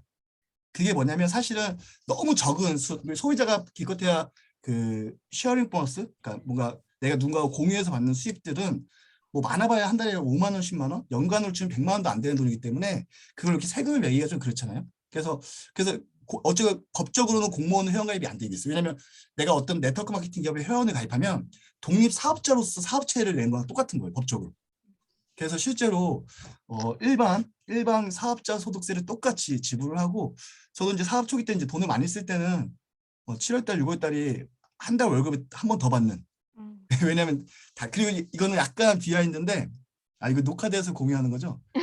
아니 세득이 이 세득 이게 법적으로 사실 바뀌어야 되는 영역인데 예를 들어서 편의점 있어요. 편의점에서 매출액이 1억이 났다 쳐요. 그러면 판매된 상품이 1억인 거잖아요. 판매된 상품이 1억이니까 1억의 실제 내 순소득은 1,000만 원일 수도 있고 2천만 원일 수도 있잖아요. 왜냐면 상품이 직접 나간 거니까. 근데 제 통장에 1억이 꽂혔어요. 1억이 들어왔어요. 그러면 나라에서는요, 이 1억을 매출로 봐요. 저한테 100% 소득인데. 그러니까 여기 안에서 세금의 갭이 크겠죠. 제가 저는 아닙니다. 저는 아닌데 하여튼간에 그러니까 거기서 발생하는 어떤 세금의 문제가 좀 있어요. 근데 그런 것들을 좀 개선하고 발전시키고 오히려 좀 세금을 좀 더 받더라도 뭔가 보호하고 보장해주고 이런 것들이 좀 영역이 있습니다. 그래서 일반 사업자들이랑 똑같이 세금 처리는 합니다. 네. 고맙습니다. 네. 저희 피자영 하구님이 채팅으로 글을 또 남겨주셨어요. 그래서 지금 이제 오늘 그 질문을 여기까지 받고 그 다음에 수업 끝나고 저희 지금 이제 이번에 또 따끈따끈한 박사학위를 받았잖아요. 그래서 지금 가장 머릿속에 노하우가 많이 있을 때 선배 얘기를 좀 들어 너무 좋으니까 질문은 피자영 하구님 것까지 받고 답변해 주시고 그 다음 주제 잠시 하고 그리고 다시 Q&A 가질게요. 저희 피자영 하구님 글 읽으셨나요?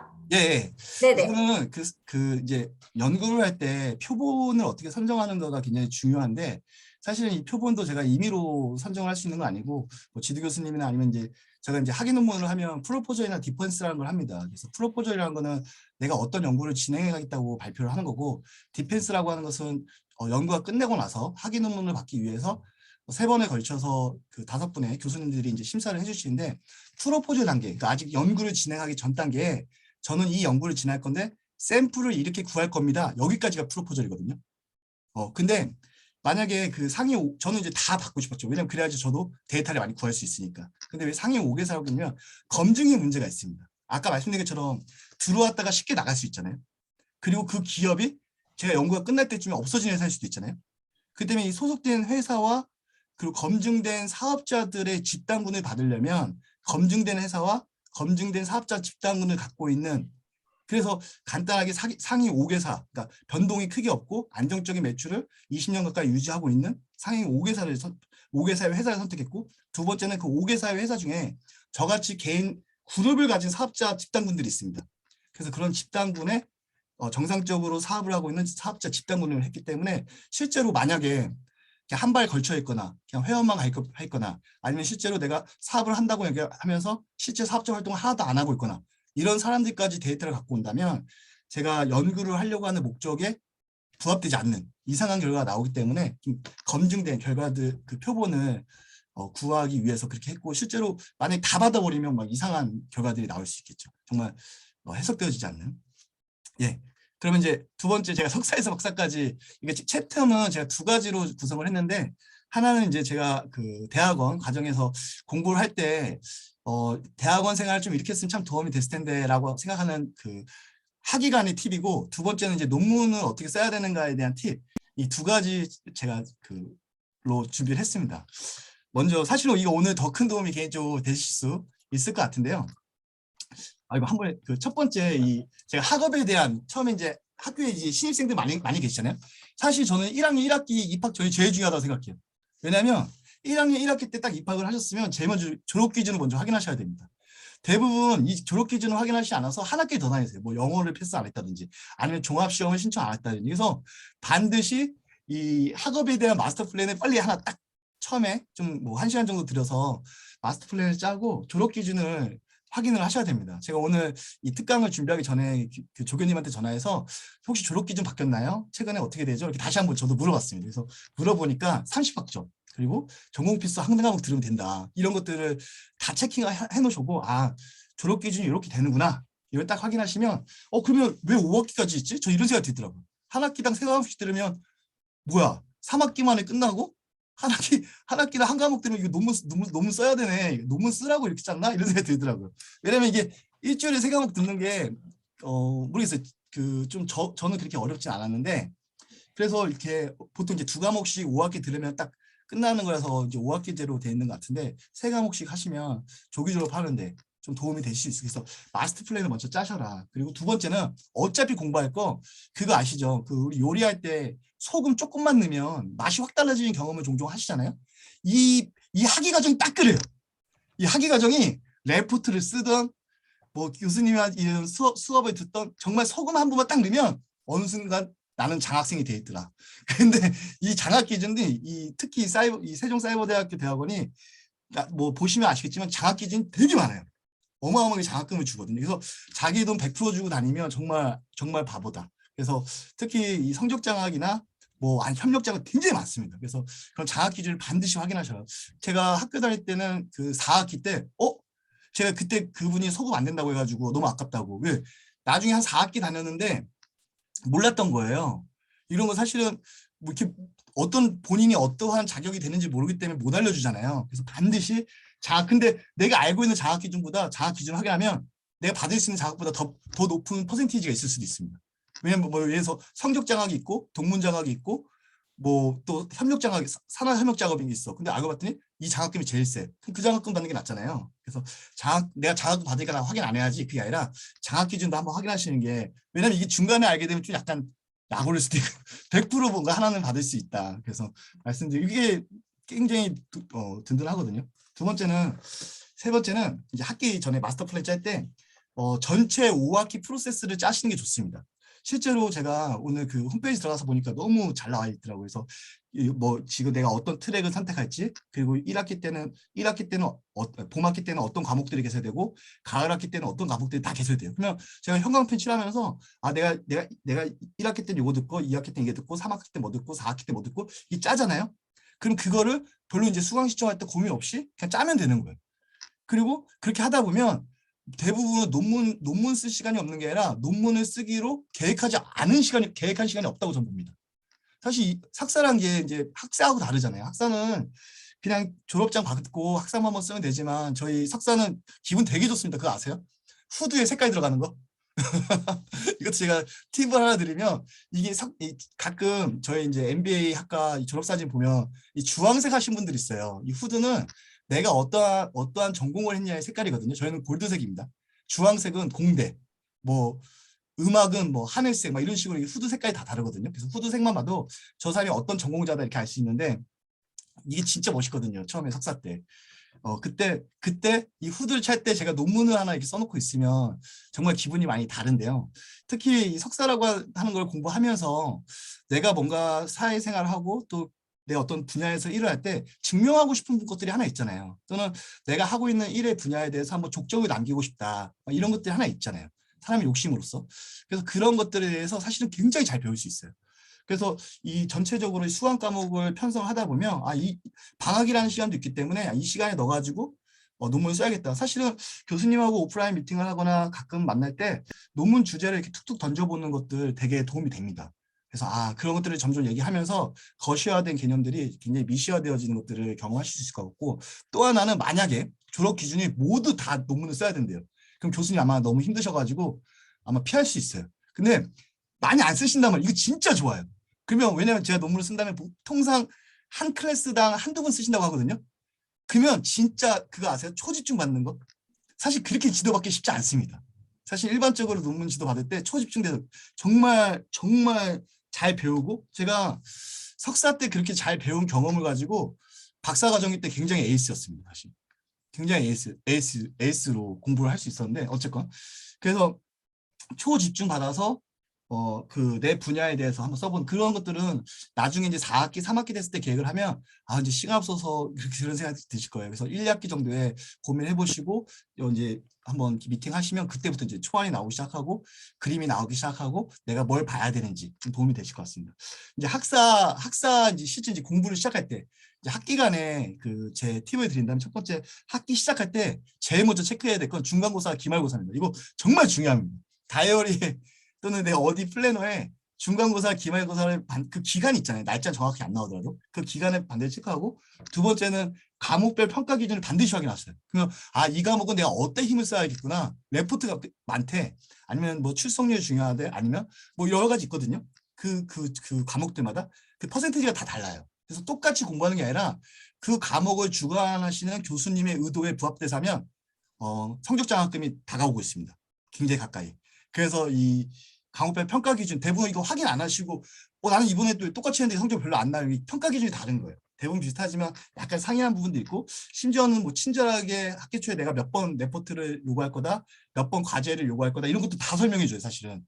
그러니까 너무 친절하고 또 우리 같이 공부하시는 이 사이버 대학원이지만 충분히 원우에서 교류가 가능하거든요. 그래서 여기 계신 뭐 선배님이라든지 아니면 그 원우 회장님이라든지 연락하면 또 기존에 했던 어떤 정보들도 받을 수 있을 겁니다. 그래서 뭔가 레포트를 진행하거나 과제하는데도 어렵지 않기 때문에 좀 욕심내서 하시면 아마 굉장히 재밌게 할 수 있을 것 같고요. 수업 듣는 게 사실은 쉽지 않잖아요. 이제 일을 하면서 저녁에 피곤하고 한번 들으려고 해도 한번 누락되면 자꾸 밀리기 수도 있고. 그래서 제가 몇 가지 팁을 드린다면 첫 번째는 주간 플랜을 주간 스케줄 짜거나 뭐 이럴 때 당연히 수업들을 계획을 반영하는 거 이렇게 하는 거는 뭐 가장 노멀한 형태인데 이제 못 들을 시간이 없어. 그리고 아 이거 놓칠 것 같아. 특히 뭐 이승현 소령님 같은 경우는 막 훈련 막 무슨 전수훈련 가면 2주 막 이렇게 가고 저도 막 그 대전에 워게임 가고 막 그러면 예비 훈련부터 막 한 달 통으로 빠지잖아요. 이럴 경우는 이제 난리 나는 거잖아요. 또 회사 생활 같은 경우도 갑자기 이슈 발생하고 막 출장 가고 그러면 그럴 때 이제 팁을 드린다면 세 번째부터 이렇게 출석률을 그냥 올리세요. 듣지 마시고. 우선 100% 채우시게 되게 중요합니다. 이거는 괜찮아요. 왜냐하면 또 들을 수 있기 때문에. 그리고 두 번째 팁은 뭐냐면 우선은 수업률을 100% 채운 다음에 수업 자료를 파워포인트를 다운로드 받거나 뭐 아이패드든지 노트북에 다운로드 받거나 아니면 프린트를 해서 그냥 한번 눈으로 보세요. 굉장히 교수님들이 정말 요약 잘 해놓으시고 정말 굉장히 이렇게 쉽게 해놨잖아요. 한번 눈으로 보세요. 그러면서 운전하면서 들으시면 다 들을 수 있습니다. 근데 여기서 실수하는 게 뭐냐면 그냥 귀로만 들으면요. 이게 안 보여요. 그래서 반드시 귀로만 듣더라도 한 5분이든 10분 내서 그 과목에 대해서 프린트한 내용들을 한번 보시면 어차피 제가 들을 건데 귀로 들으면 남는 게 40이라면 눈으로 한번 그 자료를 보고 귀로 들으면 저 개인적으로는 80 이상 남더라고요. 그래서 저는 그렇게 해서 공부해서 뭔가 흘리는 거 없이 남겼던 것 같아요. 왜냐면 돈 주고 공부하는데 뭔가 남기고 싶었어요. 그냥 출석률 채우는 게 졸업의 목표가 아니라 남기고 싶었기 때문에 항상 놓치는 강의들이 있으면 너무 바빠서 저도 1, 2주 시간 동안 아무것도 못할 때도 있잖아요. 그런 경우에는 그리고 출석은 주차마다 꼭 공인인증서예요. 그 시기가 지나면 제가 이제 사실 처음 수업 때 너무 놀랐던 게 지각 처리도 있는 거 아시죠? 지각 처리. 그래서 그 늦은다는데 그게 있어요. 그래서 지각 처리 때문에 반드시 그 기간 안에 반드시 체크하시고 공인인증서로 체크하시고 그 4번 미출석하면 자동 F 처리됩니다. 그래서 출석률 이거 체크하는 거 되게 중요하고 충분히 내가 그 타이밍에 놓쳐도 운전하면서 이동하면서 들을 수 있는데 그게 좀 남으려면 사전에 배포된 자료를 교육 강의 자료를 이렇게 보시는 게 도움이 된다. 세 번째는 근데 지금 말씀드린 게 좀 도움이 되고 있나요? 세 번째는 이제 박사과정 진학 시 MBA학과의 초특급 장점들이 굉장히 많습니다. 제가 첫 번째는 우선 세종대학교 일반대학원에 가면요. 제가 그 일반 대학에 가면 수업료의 30%, 즉 박사과정에 한 학기 한 500만 원 정도 하거든요. 그러니까 이 30%면 굉장히 큰 겁니다. 그래서 수업료의 30%의 장학금을 받을 수 있고 사실 준비된 박사 수업이라는 게 뭐냐면 뭐 오프라인 대학은 그렇게 친절하지 않습니다. 친절하지 않고 제가 진짜 그 박사과정 입학하고 나서 행정처 처음 갔을 때 너무너무 사무적이어서 너무 깜짝 놀랐어요. 저희 학교의 조교님한테 전화만 해도 너무너무 친절하고 뭔가 하나라도 더 가르쳐 주려는 거를 아마 이렇게 간접적으로나 직접적으로 느낀 그 경험해 보셨을 겁니다. 학교 지금 뭐 지원하는 과정에서. 근데 진짜 뭔가 굉장히 그리고 공지사항 같은 꼭 체크해 주셔야 되는 거 아시죠? 문자 같은 거 안 올 때도 있기 때문에 문자 기다리지 마시고 공지사항 같은 거 꼭 체크해 주시. 거기서 굉장히 많은 걸 놓칠 수도 있어요. 그리고 이제 박사과정 진학할 때 우선은 박사과정 제가 진학할 때 제일 많이 도움됐던 건 박사과정에서 누가 포트폴리오를 짜주거나 어떻게 해라 심지어 지도 교수님도 안 알려줍니다. 그래서 4학기 학점을 다 채웠는데 전공 필수 과목을 하나 안 들어가지고 한 학기 더 다니시는 분들 막 이런 것들이 굉장히 많아요. 그러면 한 학기가 문제가 아니라 수업료가 몇백만 원인데 그걸 또 내야 되는 거잖아요. 근데 이 석사 과정에서 저희가 이제 이 사이버 대학원에서 공부를 한 경험이 있기 때문에 저는 그 굉장히 빠르게 2년 만에 박사를 수료할 수 있었습니다. 그런 것도 있었고 두 번째는 이제 졸업 관련해서 포트폴리오를 짤 때도 여기서 이제 공부하던 습관들이 굉장히 큰 도움이 됐고 세 번째로 수업 관련해서 지금 그거 아세요? 유행어가 제 조카가 이번에 그 몇 년 전에 홍대를 갔는데 이 명절 때 엊그저께 명절 때 만나가지고 이러는 거예요. 자기는 미개봉 중고품이라는 거예요. 그게 무슨 말이냐 그러니까 자기가 이제 3학년이 올라가는데 학교를 3번밖에 안 갔대요. 이해되세요? 그래서 자기는 중고품인데 미개봉이라는 거예요. 이해되시죠? 그래서 아무것도 모르는 거예요. 제가 원우 회장을 3년 동안 했거든요. 그 박사과정에서는. 박사과정에서 원우 회장을 하는데 코로나다 보니까 못 보잖아요. 그리고 서로 커뮤니케이션도 안 되고 만날 일도 없고 막 그러다 보니까 굉장히 많은 것들을 놓쳐요. 굉장히 많은 것들을 놓쳐요. 그래서 수업 관련해서 저희는 여기서 경험을 그리고 또 두 번째는 질이 좀 떨어진다고 하나요? 왜냐하면 기존의 그 교수님들은 오프라인 강의가 많이 훈련되신 분들이잖아요. 온라인 강의는 굉장히 좀 약간 어려워하시고 그러다 보니까 굉장히 처음에 힘들어하시고 지금도 이렇게 약간 이렇게 대면 강의에서는 굉장히 잘하시지만 그래서 저희는 뭐 어떤 뭐 평가부터 정리하기 또 강의 요약 또 들어가는 것부터 해서 굉장히 잘 돼 있잖아요. 그래서 사실은 그런 것들에 대해서도 우리가 이제 굉장히 큰 도움이 될 수 있었고 또 저희 이 세종사이버대학교 출신의 지금 박사과정이신 분들이 굉장히 많습니다. 우선 제 선배님이신 안대선 박사님 계시고 또 제가 있고 또 제 그 후배로 들어오신 이명재 박사님 계시고 또 지금 이번에 또 유영문 그 박사님도 준비하고 계신다고 들어서 굉장히 많은 선후배 관계가 있기 때문에 여러 가지 도움을 또 좀 특별하게 느껴지는 것들이 있거든요. 그래서 굉장히 많은 도움을 받을 수 있는 거.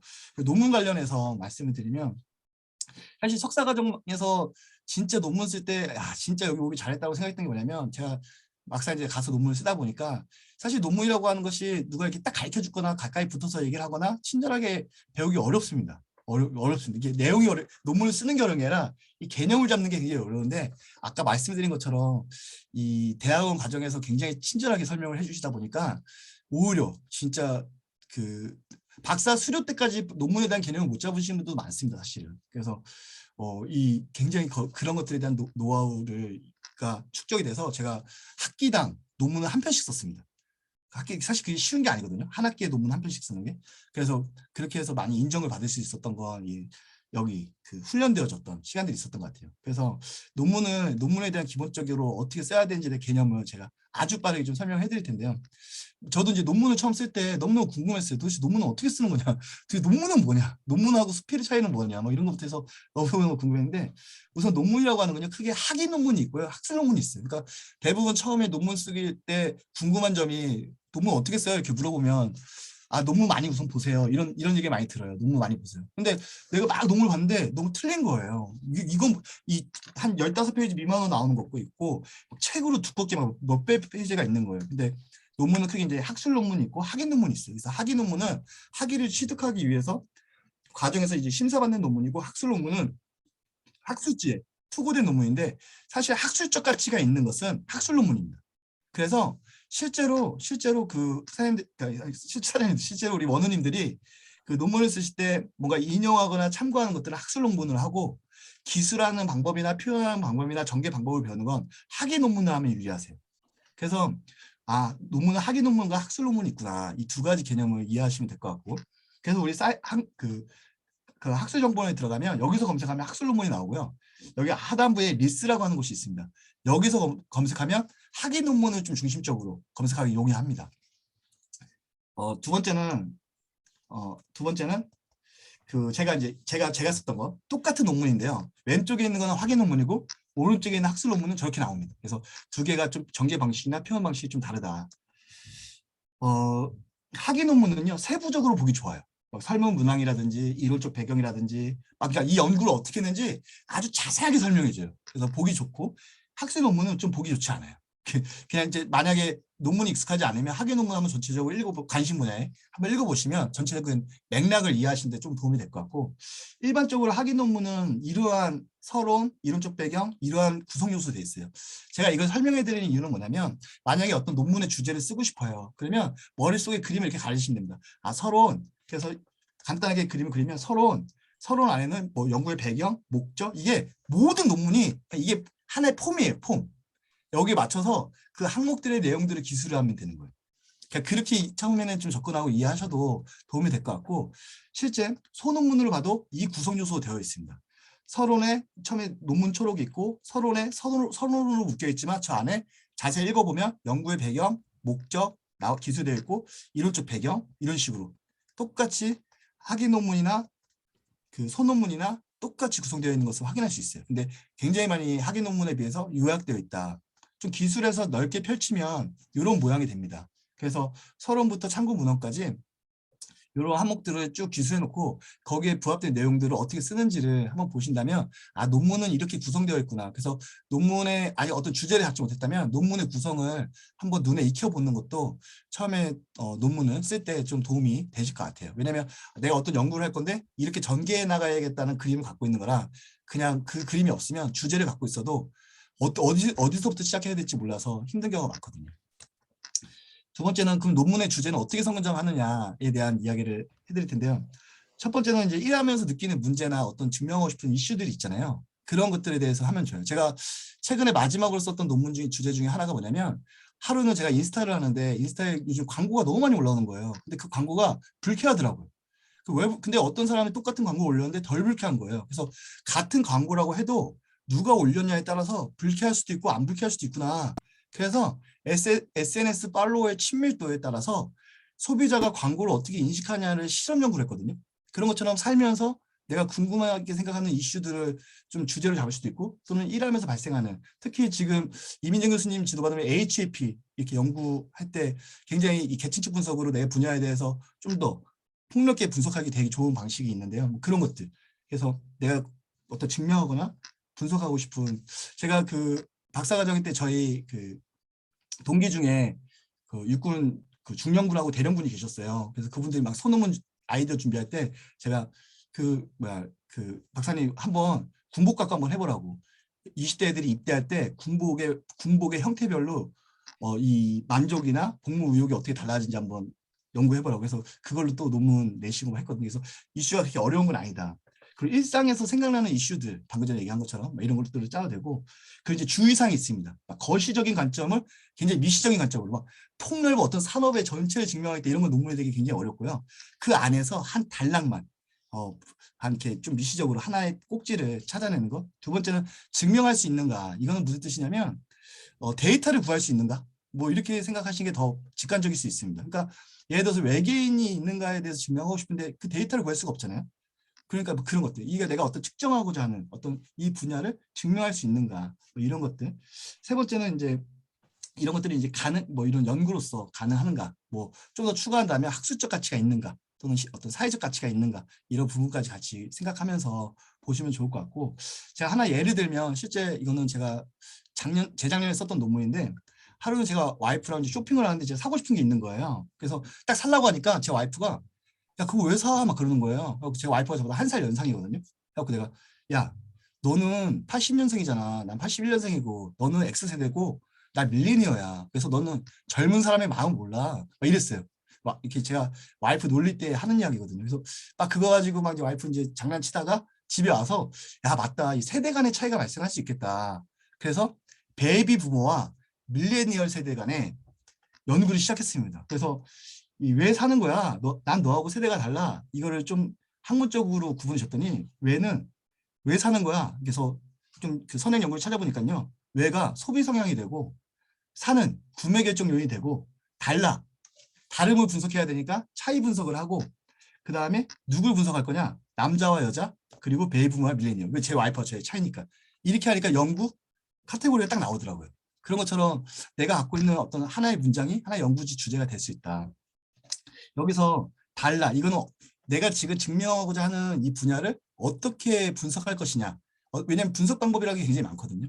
제가 아까 간단하게 보여줬지만 선택 속성을 분석한 거는 IPA 분석이었고, 그리고 뒤에 그 연구 단위들 간의 영향관계를 분석한 것은 그 구조방정식, 이 구조방정식이라는 분석 방법이었습니다. 그것뿐만 아니라 뭐 전문 집단을 대상으로 연구하는 뭐 대파이 분석, 그리고 아까 또 저희 그 대학원에서 자주 나오는 연구 분석 방법이 HP 분석. 그래서 내가 증명하는 분석 방법이 꼭 한계 있지는 않을 수 있습니다. 그래서 굉장히 다양할 수 있는데, 그래서 모든 분석 방법을 그러니까 알 필요는 없지만 이런 분석 방법이 있구나를 좀 이해를 하신다면 내가 어떤 연구를 할 때 어떻게 이 연구를 진행해야겠다라는 좀 개념을 잡는 데 좀 도움이 됩니다. 그래서 사실은 실제 어떤 연구를 진행하고 시작할 때 지금 보시는 것처럼 그렇게 어렵지 않게 접근을 했고, 굉장히 그래서 또 한 번 더 재밌는 이슈들을 증명할 수 있었습니다.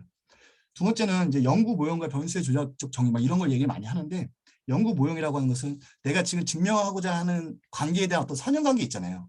무엇이 무엇한테 어떻게 영향을 미치는가, 이런 것들에 대한 선형관계.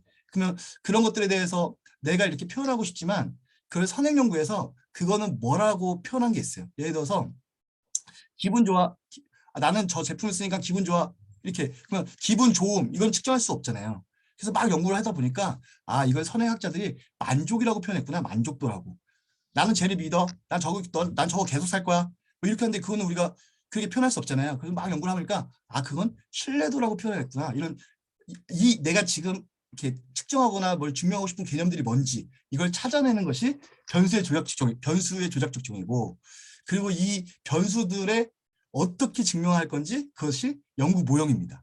그래서 이런 식으로 연구를 짜시면 이런 구조가 보일 겁니다. 내가 A가 B한테 영향을 미치고 A가 C한테 영향을 미치고 B가 뭐 D한테 영향을 미치고 이런 그림을 볼 수도 있고. 그래서 연구 주제라고 하는 건 내가 추상적인 개념을 좀 찾아본다면 추상적 개념을 학술적으로는 이렇게 표현했고 이렇게 어떤 단어로 표현해놨구나.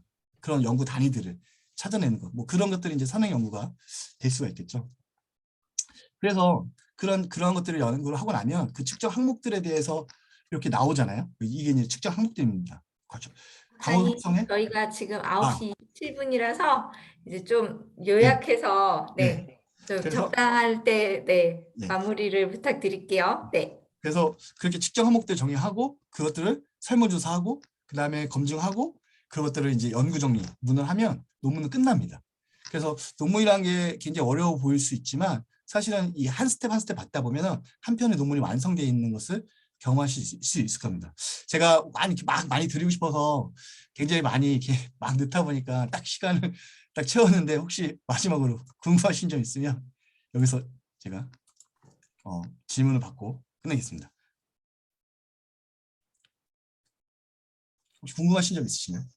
네, 사실 지금 저희 이제 노현식 박사님께서는 지금 굉장히 연구 모형이랑 이런 부분들이 본인이 머릿속에 항상 고민하는 거라 그 고민했고 했던 거라 한 번에 다 쏟아내다 보니 우리 지금 학우님도 너무 복잡하다 이렇게 생각할 수도 있어요. 근데 이제 사실 이제 석사학위 논문하고 박사학위 논문하고 이제 석사학위 논문은 그러니까 그러니까 그렇게 많지 않은 세우거든요. 가설을 한 몇 개 세워서 그거를 정리하고 기각하고 채택하고 뭐 이러면서 연구 모형을 만드는 형태로 석사학위는 보통 끝나고, 이제 노현식 박사님 같은 경우는 지금 우리가 설명드렸던 좀 복잡했던 연구 모형들은 박사학위 논문이거든요. 그래서 석사학위 논문하고 박사학위 논문하고 비슷하면 안 되잖아요. 네, 그래서 사실은 저는 이제 석사학위 논문은 석사는 무엇인가, 박사는 무엇인가, 이제 여기에 대해서 생각을 저보고 해보라 그러면, 석사는 이제 누가 연구를 이거 해볼래? 그러면 그 연구 방법론을 배우고 뭔가 이건 될 것 같은 주제니까 해봐야지, 이제 이렇게 해서 할 수 있는 사람을 석사라고 보는 것 같고요. 박사는 미지에 없는 것을 연구 방법론까지도 본인이 새롭게 개발을 해서 이제 작성을 하고 밝혀내고 증명하고 설득하고 이제 이런 정말 처음부터 끝까지 혼자서 뭔가 할 수 있는 거. 그래서 박사를 받고 나갔다는 건 얘기는 아, 이분은 혼자서 연구가 가능한 분이다라고 이제 도장을 찍어주는 그런 거라고 생각을 해요. 그래서 지금 이제 노현식 우리 박사님께서는 워낙 지금 이게 사실 지금 석사 1년 차 마음을 잘 모르실 것 같아. 내가 봤을 때 너무 오늘 어렵게 강의를 해주시긴 했는데 그래도 그 후배를 사랑하는 마음으로 다 쏟아내신 것 같아요. 그래서 정말 오늘 너무 어려운 거 말고는 너무 좋았고 아 이게 지금 신입생들이 많아서 신입생들이 많고 만약에 이 강의가 지금 논문을 쓰는 학생들 뭐 3학기 2학생들이면 사실은 너무 정말 귀 더 쫑긋하게 들었을 거예요. 근데 이제 신입생들한테 좀 어려울 수 있었지만 저희 어려워 안 하셔도 되고요. 아, 저런 게 있었구나. 아, 저런 그림 있었구나. 저렇게 뭐 채택 기각 이런 단어 있었구나. 오늘 보셨잖아요. 이제 그러고는 연구조사 방법론 수업을 들으시면 이게 머릿속에 쏙쏙쏙 들어올 것 같아요. 그래서 사실 이제 석사 때 논문이랑 박사 때 논문이랑 이거 약간씩 중간중간에 비교해 주시고 그랬는데 좀 복잡도 하고 좀 처음에 이런 거 들으면 사실 좀 낯설고 그러면 좀 그리고 약간 좀 그럴 수도 있었지만 제가 우리 학우님들 얼굴도 계속 모니터링 했거든요. 근데도 다들 너무 진지하게 집중해서 들어주시더라고요. 그래서 너무너무 좋았고 제가 이렇게 말 많이 하면 안 되죠. 예, 너무 어려워하실까 봐 어려워하는 거 너무 당연하다 말씀드리고 걱정하지 마라. 1년 지나고 나면 좀 알아들을 수 있다. 신입생들한테는 제가 말씀드리고 네, 재학생 같은 경우도 사실은 연구조사 방법론 수업을 들은 사람하고 안 들은 사람하고 이 수업 이해도는 확실히 틀려요. 그래서 나 왜 이렇게 모르겠지? 그러면 이제 연구조사 방법론 수업을 아직 기회가 있으신 분들이 2학기에 있거든요. 이제 2학기 때 들으시면 되고 아, 나 연구조사 방법론 모르는데 어떡하지? 그러면 나중에 저희 시장조사론이나 학부 과목 청강 이런 거 들어도 되고 뭐 여러 가지 기회로 학교 과목들을 오픈을 합니다. 이제 그때 들으시면 될 것 같고요. 자, 질문 있으실까요? 저희 또 박사학위 갈 때 박사학위 준비하시는 분들 있잖아요. 궁금한 것들 박사학위 조금 관심 있는 분들은 뭐 논문 얘기 아니더라도 박사학위라든지 석사랑 박사랑 뭐가 다른다든지 좀 가볍게 질문해 주시면 좋을 것 같아요. 네, 편안하게. 아, 역시 아니야. 그래도 두 명은 질문하셔야 끝나는데. 아, 교수님 독재하시는 건가요? 아, 제가 가끔 독재해요. 네, 빨리 두 분 질문해 주세요. 저희 피자형 하고. 네. 아, 쓰고 있었어. 네. 마이크 좋아 보여요. 네. 아, 질문은 없고요. 네. 신입생들이 많이 들어오셨으니까 제가 졸업을 앞두고 가장 좀 아쉬웠던 부분이 있다면 오늘 노현식 박사님 말씀하신 것 중에 처음에 시작할 때부터 저걸 쫙 펼쳐놓고 구상을 하고 시작했어야 됐다는 생각을 정말 많이 하거든요. 그래서 저처럼 그냥 아무 생각 없이 시작하시고 나면 정신이 돌아오면 졸업을 해야 되는 상황이 오기 때문에 지금 올해 들어오신 분들은 4학기 내지 5학기를 이렇게 펼쳐놓고 전체 뭐 수업 체크하고 뭐 꼭 수강해야 되는 부분이라든가 그런 것들이 홈페이지에 자세히 나와 있다고 하시니 저는 안 봤기 때문에 이런 말씀 드리는 거예요. 꼭 보시고 전체 구상을 하시고 내가 이 지점에는 이런 정도를 해야 된다는 걸 스스로 가늠을 하시고 가시면 너무 좋은 학교 생활이 될 것 같으시고요. 그거를 만약에 조금 놓치셨다 그러면 저처럼 정신을 차리니까 이제 끝났다 이런 느낌을 받으실 수 있습니다. 그래서 오늘 강연해 주신 박사님께서 너무 중요한 팁을 주셨기 때문에 그 부분이 매우 감사하게 생각합니다. 이상입니다. 제가 그래도 또 늘 말씀드리는 거 있잖아요. 끝나도 끝난 게 아니라고요. 졸업 연기 신청을 하시고 계속 학교에 남아 계셔도 돼요. 그래서 저랑 같이 논문 쓰시면 돼요. 사실 우리가 살면서 내가 제때 졸업이 무슨 의미가 있냐. 사실 어릴 때는 중요한 것 같아요.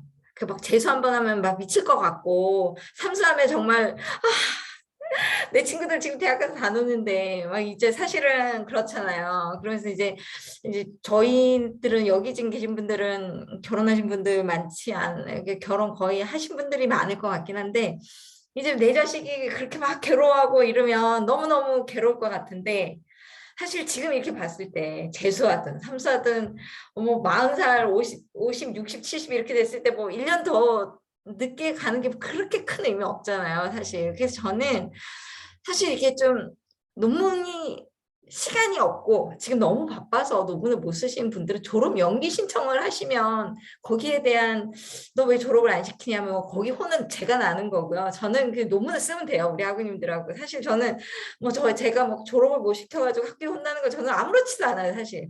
논문을 계속 쓰면 되거든요. 근데 지금 뭐 4학기, 5학기 이런 분들은 너무 늦었어 라고 생각 안 하셔도 됩니다, 사실은.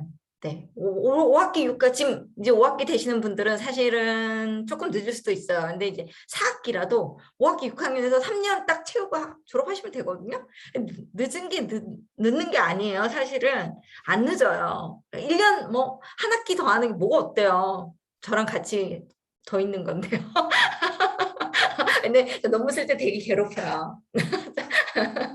여튼 우리 피자영 학우님은 지금 사실 사업하고 계신데 이 자기 지금 하고 계신 일이 너무 집중을 해야 되고 계속 이렇게 졸업 논문을 미루다가는 이도 저도 아닐 것 같다라고 하시면서 이제 논문을 이제 포기 비슷하게 내려놓으셨는데 제 입장에서 되게 가슴 좀 안타깝죠. 그래도 사실 저는 뭐 졸업하신 다음에 교수님 저 2주제로 논문 쓰고 싶다. 저한테 오시면 저 좋아요. 저 학생이랑 논문 쓰면 제 실적도 되거든요.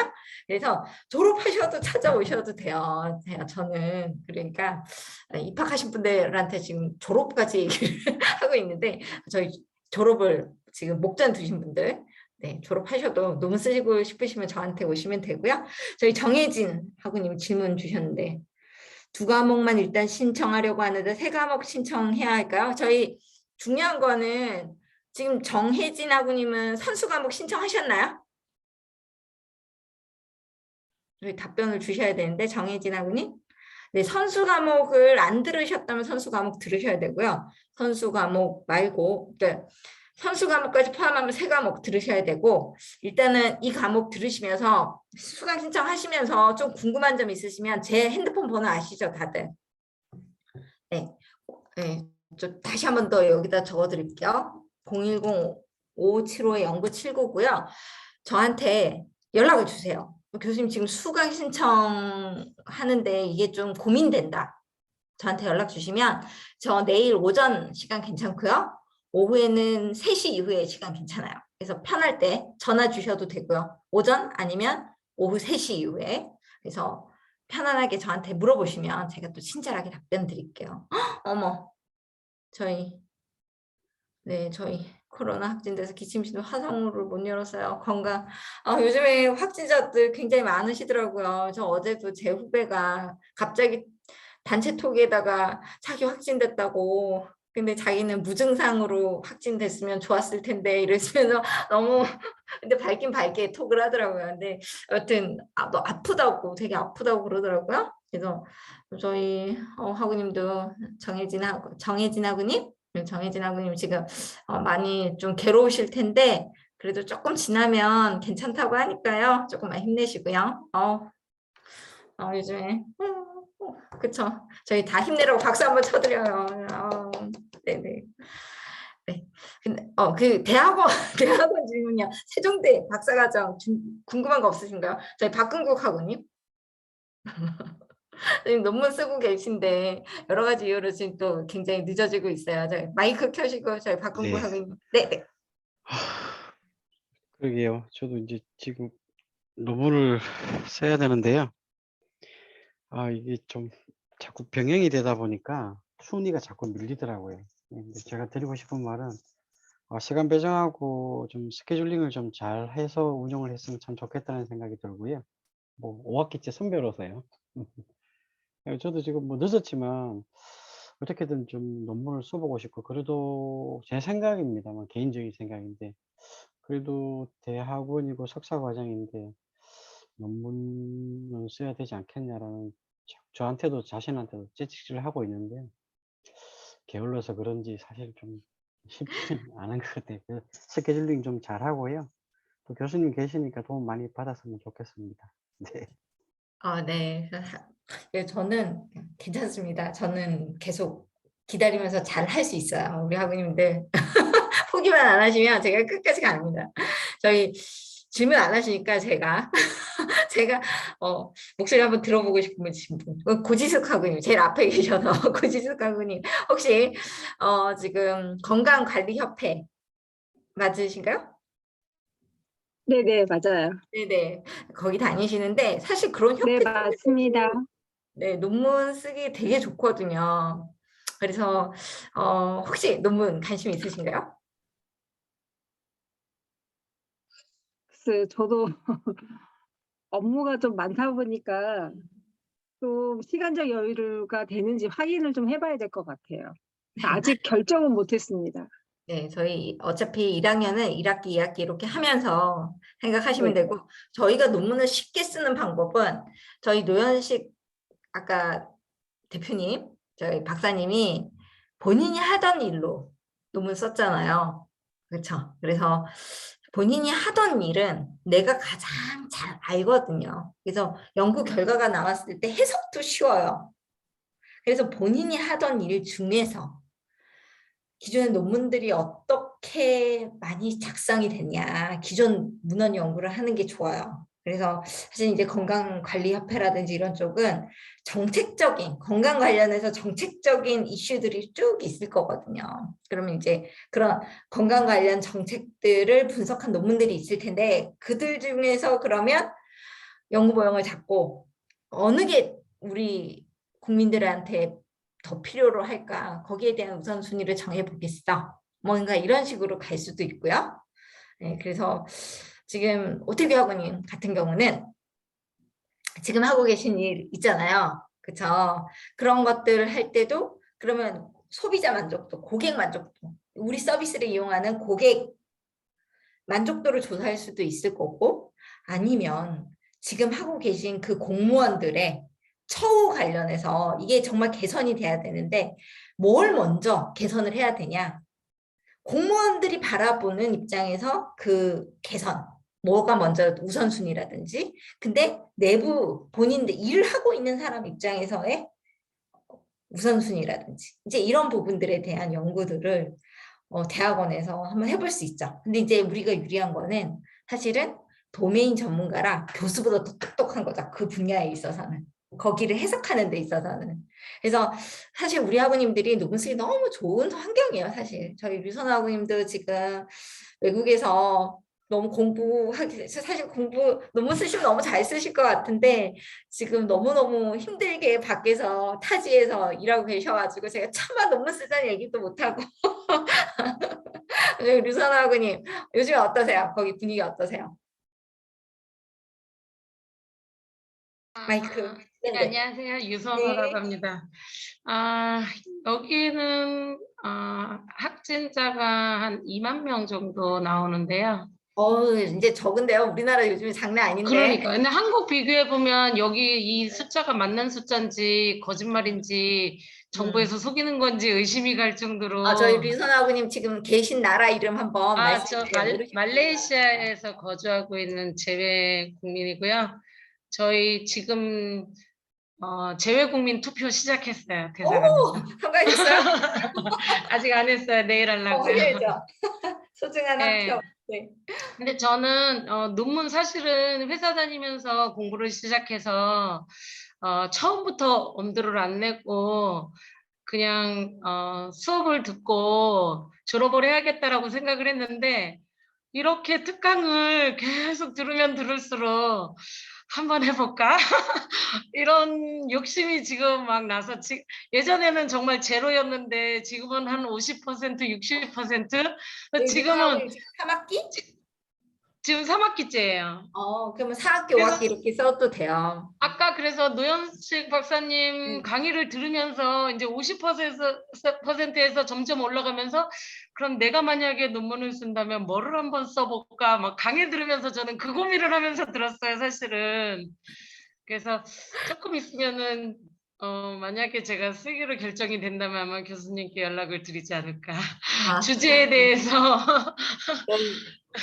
보통 이제 3학기 때 제가 연구 논문 쓰는 거 관련해서 또 한번 세미나를 할 거예요. 이제 노현식 지금 박사님이 정리해 주신 그런 내용도 있지만 좀 포괄적으로 석사학위에 집중하는 그런 논문 소개와 논문 졸업할 때 뭐 준비해야 되는지 이제 이런 것들을 처음에 말씀드리거든요. 그래서 그때 다시 이제 류선화고님도 다시 한번 더 들어오셔가지고 그때 이제 결정하시면 제가 3월부터 멤버를 다시 모을 거예요. 논문 쓰실 멤버들을. 그래서 이제 세미나도 하고 지금 하고 있는데 이번 그 분들이 너무 지금 사실 최근에 코로나랑 이런 걸로 너무 힘드시고 좀 중간중간에 뭔가 어려운 점들이 있어가지고 사업도 어렵고 우리 학우님들은 본인이 직접 사업하시는 분들 있잖아요. 근데 이런 분들은 사실 일이 잘 안 돼, 그러니까 힘들 때는 뭔가 이렇게 공부에 집중하기 어려운 상황이잖아요. 그래서 지금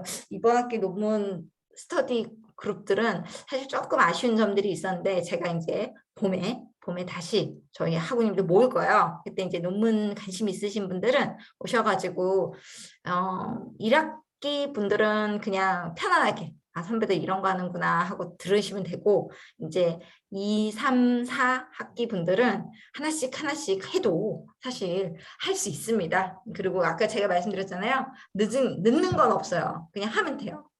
졸업 한 학기 늦게 하면 되고 뭐 꼭 2.5학기에 끝내야 된다 이런 2.5년에 끝내야 된다 이런 거 없잖아요. 사실 5학기 만에 반드시 끝내야 되는 이유가 없잖아요. 좀 천천히 하셔도 되거든요. 그래서 저랑 같이 그런 거 해보고 곧 제가 저희 특강 3월에는 아마도 제가 좀 저희 그 샤넬 아시죠? 샤넬 CIO를 모시고 제 특강을 할 예정이에요. 지금 3월에 해주기로 했는데 그 3월 특강은 제가 워낙 또 모시기 어려운 분을 모셔서 특강해서 그분한테 먼저 원래는 3월은 제일 먼저 제가 특강했거든요. 논문 관련해서. 근데 이제 샤넬 CIO니까요.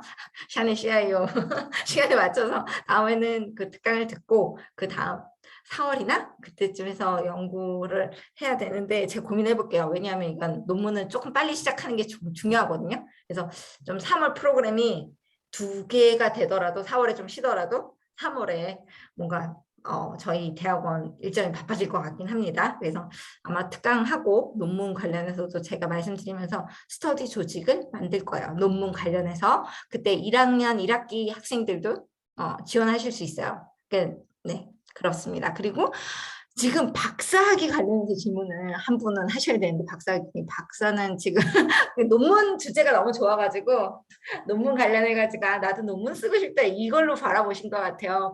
박사학위 관련해서 궁금한 점이나 이런 분 마지막으로 질문 있으시면 지금 질문하시고 아니면 또 다음에 저희 뭐 종강 파티나 이럴 때 선배님들 오시거든요.